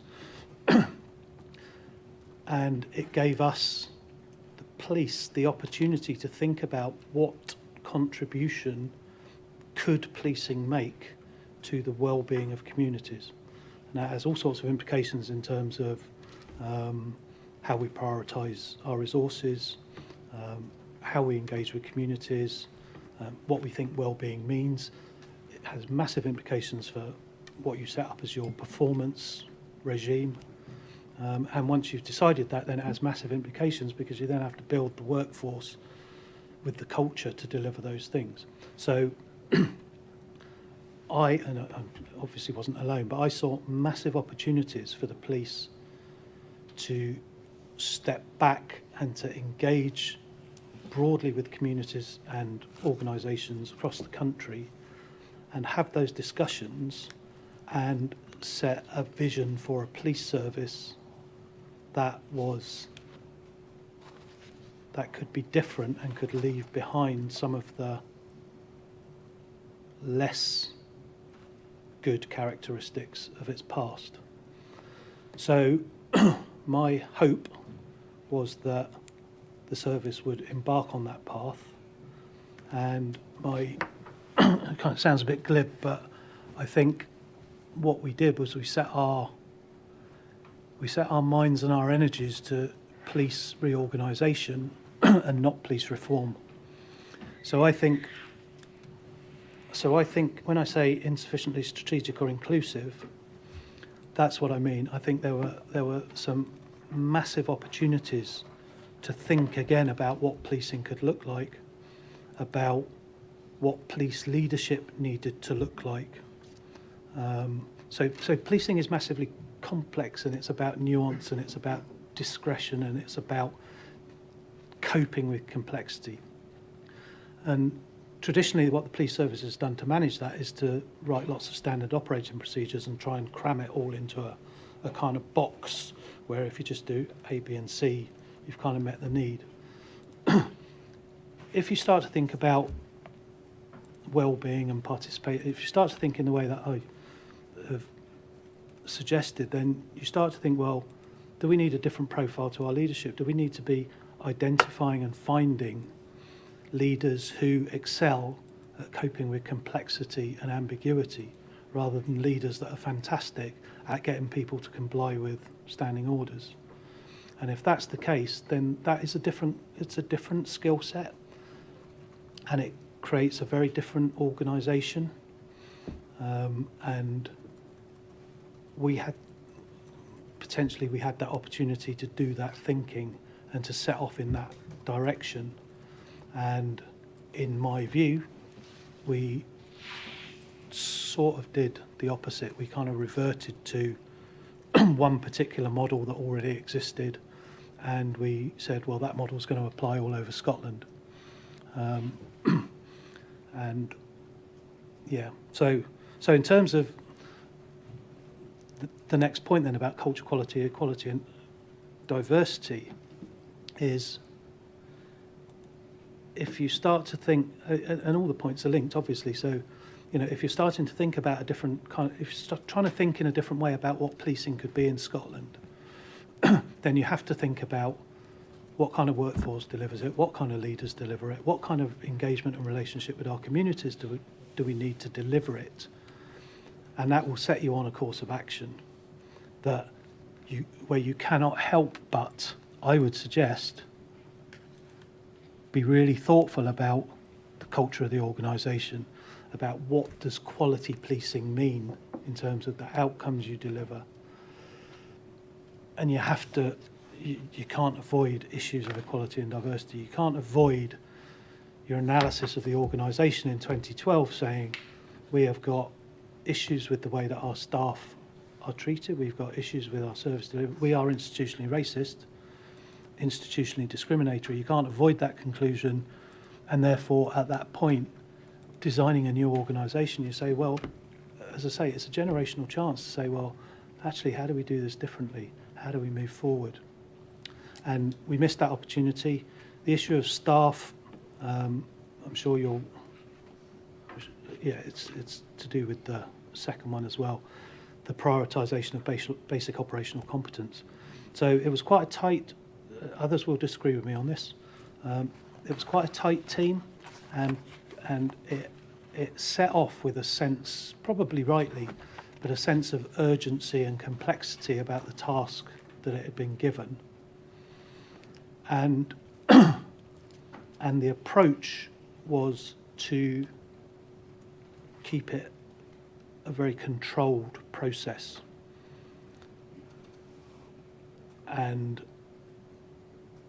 that led, I think, so the process I saw was that people were selected to go on the team on the basis of perceived operational competence, on the basis of relationships they had, on the basis of his chief says he's available so he can go.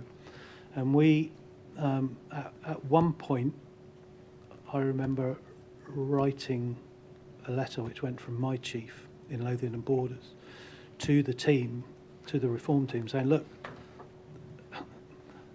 kind of, we want to be a values-based organisation, and here we're behaving even at the beginning in a way where we're not being consistent with some of those values. In, again, kind of sounds pompous when you tell it backwards, but we're not being consistent with those values. So we could, and at the time because I was the head of equality and diversity for the Chief Police Officers Association in Scotland, so I had a kind of locus in it, suggested that we could run in probably over 2 weeks a more transparent, equitable process that could fill the gaps on the team.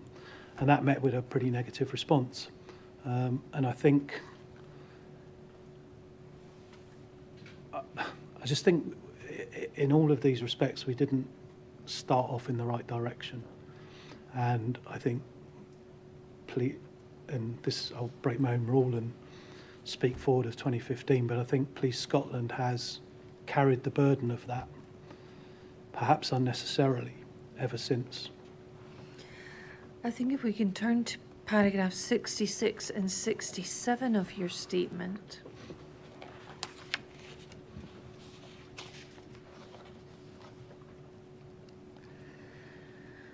Again, here you're talking about your experience of the transition to Police Scotland. I'm asked if I noticed any particular similarities or differences in relation to race and the attitudes towards race in Scotland compared to England. Yes, I was surprised at how it virtually wasn't a consideration in the whole lead-in to the transition process.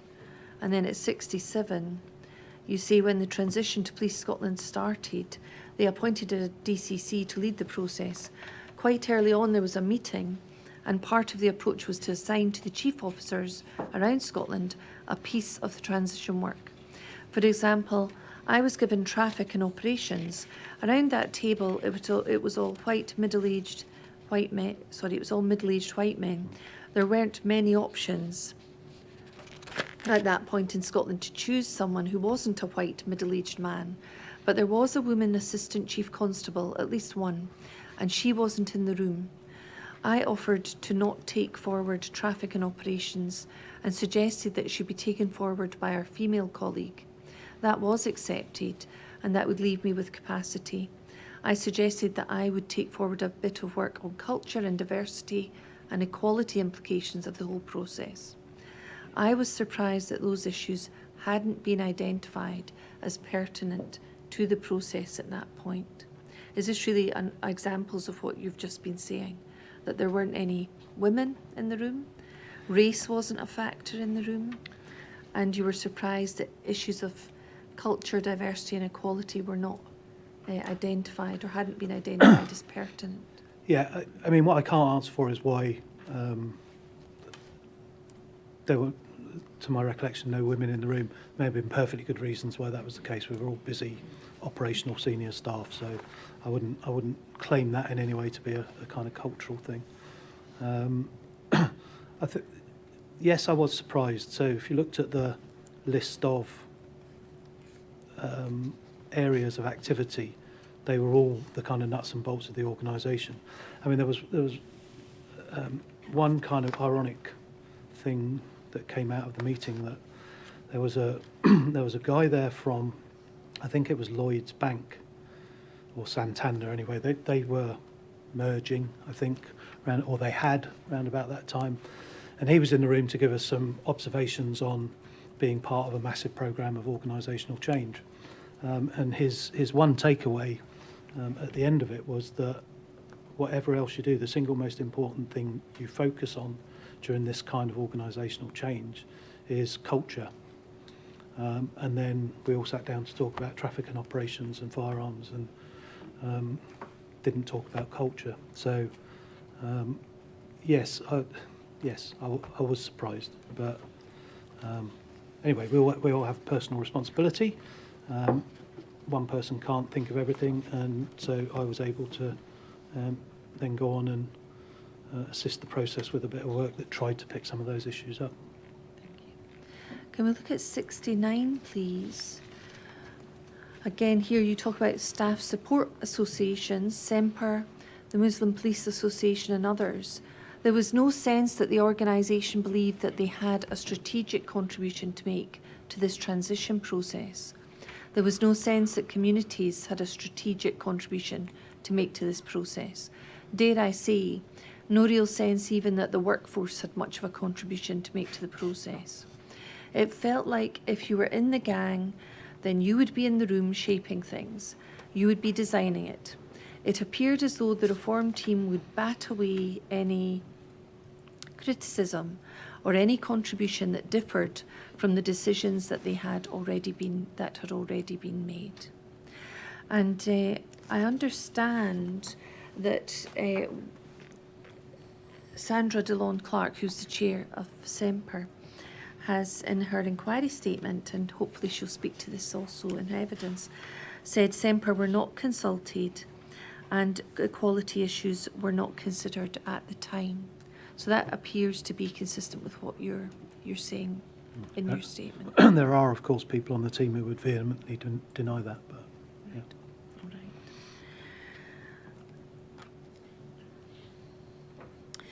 Can I move on to your experience of working with the public? Paragraph 33, first of all.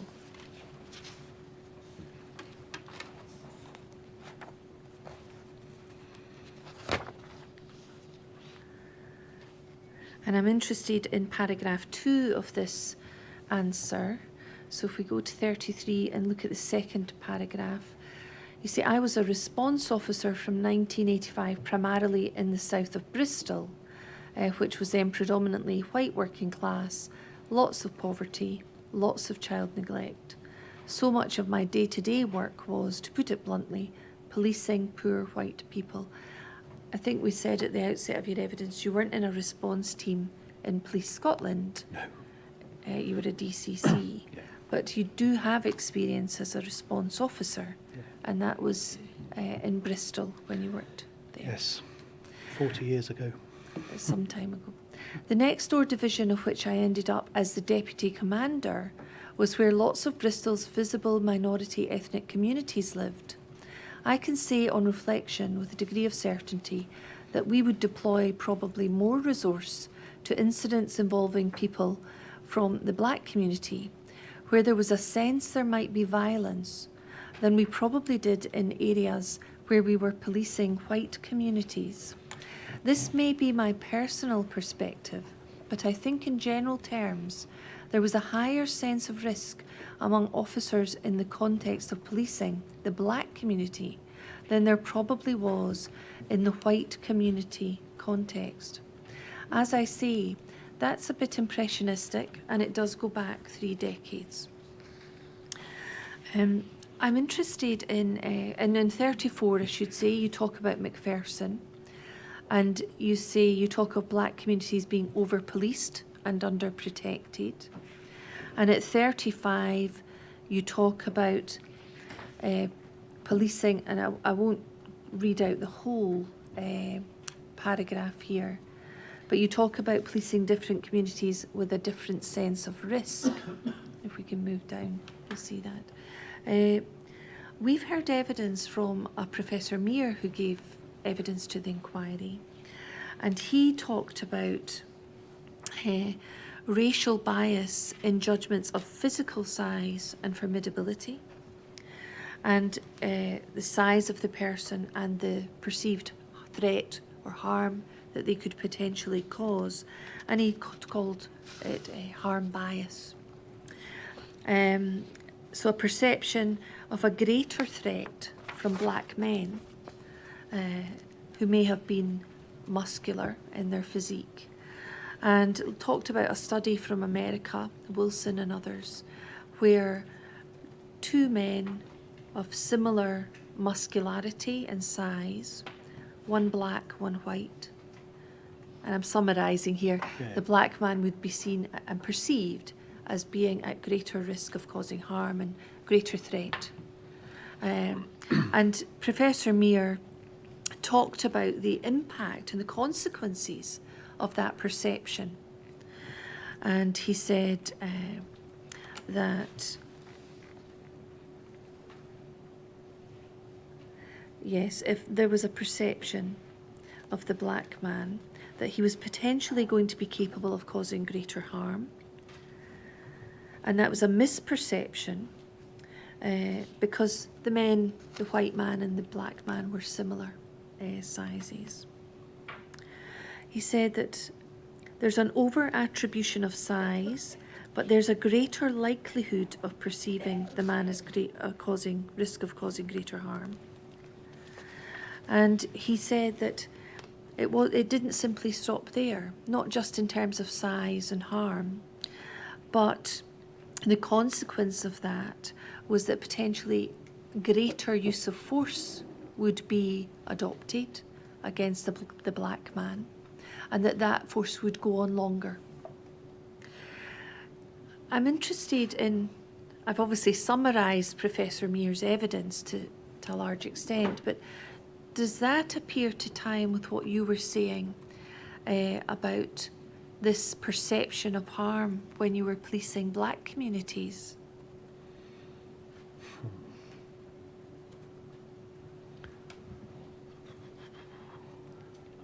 I'm trying to access the dynamic at the time, a long time ago.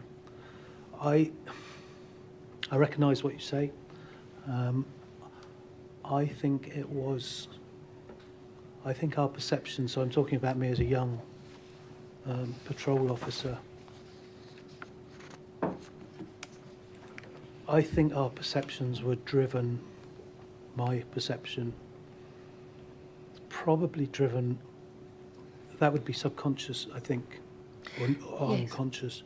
I think our kind of front of our head perception would have been driven by the history of violence in black communities, and we don't need to talk for very long about why that might have happened. But so I was a PC. I think I referenced some of them there. You know, and we had St Paul's, we had Brixton, we had Toxteth, we had, and so as part of your kind of wiring, it just somewhere it was, these communities are more volatile. If we get this wrong, or we go in insufficient numbers, we are at risk of, I mean, I can kind of remember the sense of the risk of being surrounded if you went in just a couple of you. I mean, we were, it was these days that, and when I talk about, you know, policing differently, we weren't, so the division I was on was adjacent and next door to St Paul's. And we could, and again, forgive my language, but we could pursue vehicles that were involved in criminality. We could pursue them to our heart's content, wherever on the division we wanted to go. If we pursued a vehicle from our division across the boundary and it became clear that it was heading into St Paul's, then we were more often than not called off the pursuit. Or we were required to get additional permission from the control room based on additional resources that were around us to support us. So if I say there was just something in the kind of atmosphere of policing in that place at the time. I think there was a sense of, I mean, I'm just trying to make sure I'm not getting my chronology wrong, but I think there was talk of yardies and a sense of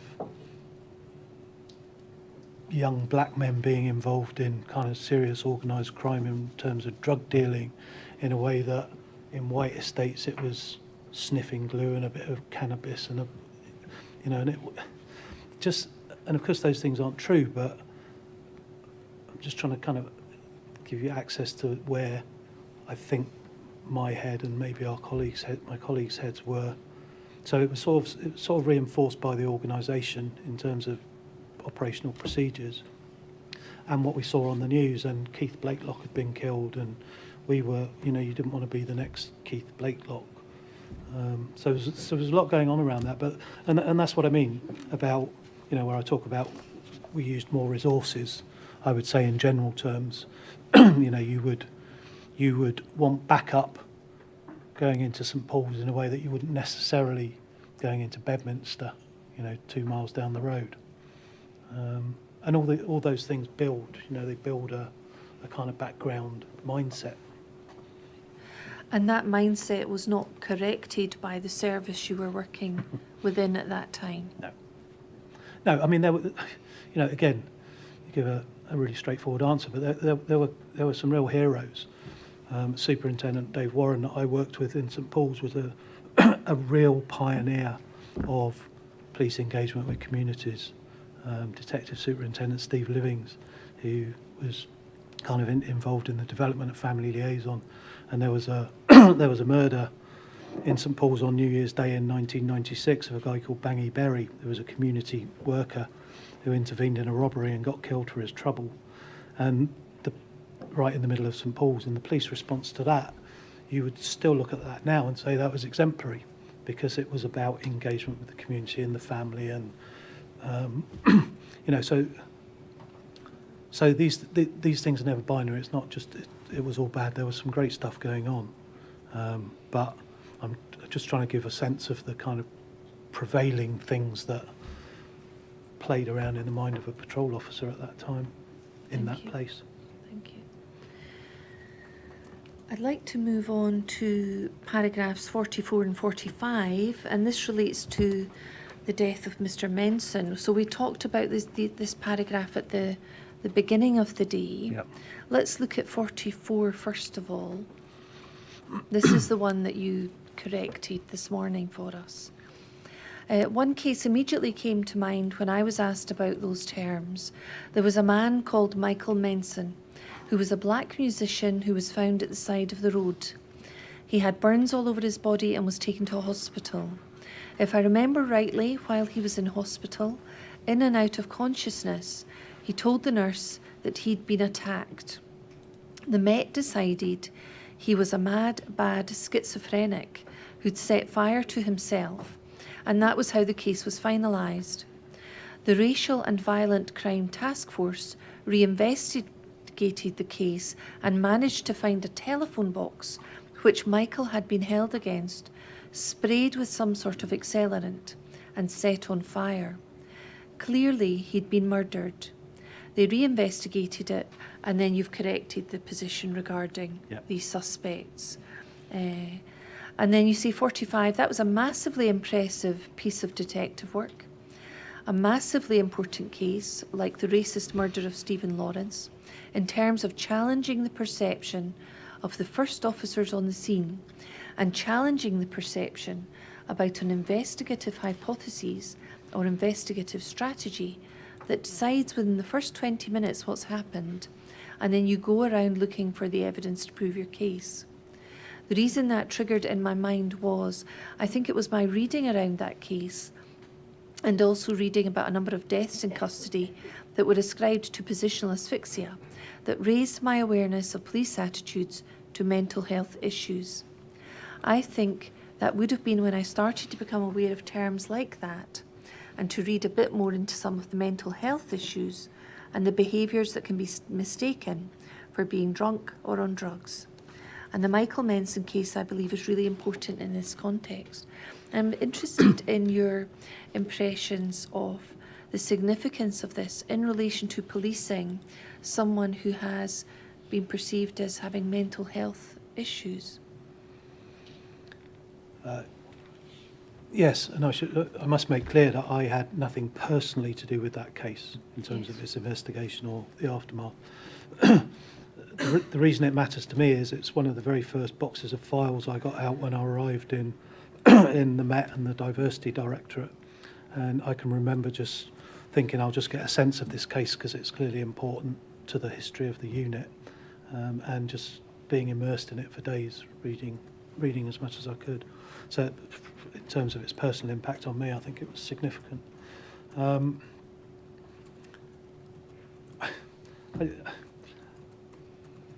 In terms of your question, there's probably not much more I can add than is in the paragraph. I think the issue about not deciding what you're dealing with straight away is just so fundamental to effective policing. And I think you know, I see issues around mental health as very clearly all part of the same agenda and the same world as diversity and equality, because it's about, fundamentally, it's about understanding that the way you see the world through your eyes is not the same as the way everyone else sees the world through their eyes. And if you interpret it through your eyes, you're going to completely misinterpret so many things about that other person and their behaviour. And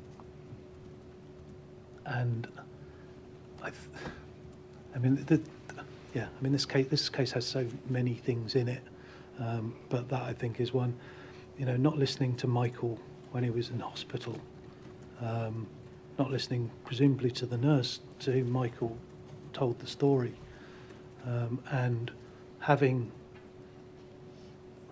I mean, I can't remember the detail well enough, but being labelled a schizophrenic early on, and it was like, oh, that's all right. Then we've sussed this out. We know what this is, when it fundamentally wasn't that. And I think it was also one of the first cases for me where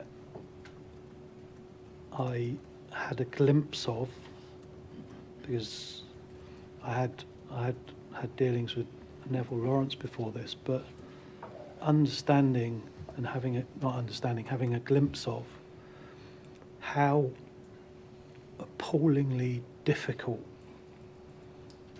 it must be to be a member of someone's family and feel that you're not getting justice, and how much it sounds like sickly and patronising, but just how much respect and admiration I have for the determination and the dignity and just the sheer staying power of families from, you can list the cases, but the Lawrences, the Mensons, Sylvesters, Sean Riggs family, you know, the Sand family. And, you know, in my view, these cases should be required reading at training, so that people, you know, initial training, because lots of colleagues that I spoke to about this case when I was seized of it back in 2003, lots of colleagues just could not accept that the police could get it so badly wrong. They just could not accept that the police were capable of misreading something, of failing to listen to a family. So I haven't answered specifically your question, but I think the sense of why it has to be included in my statement is because it had a very powerful kind of learning and a very powerful emotional impact on me at the time. Thank you. Can I stop you there for a moment, Yes. please? Would that be an We'll stop for lunch now. It was sit at 2 o'clock.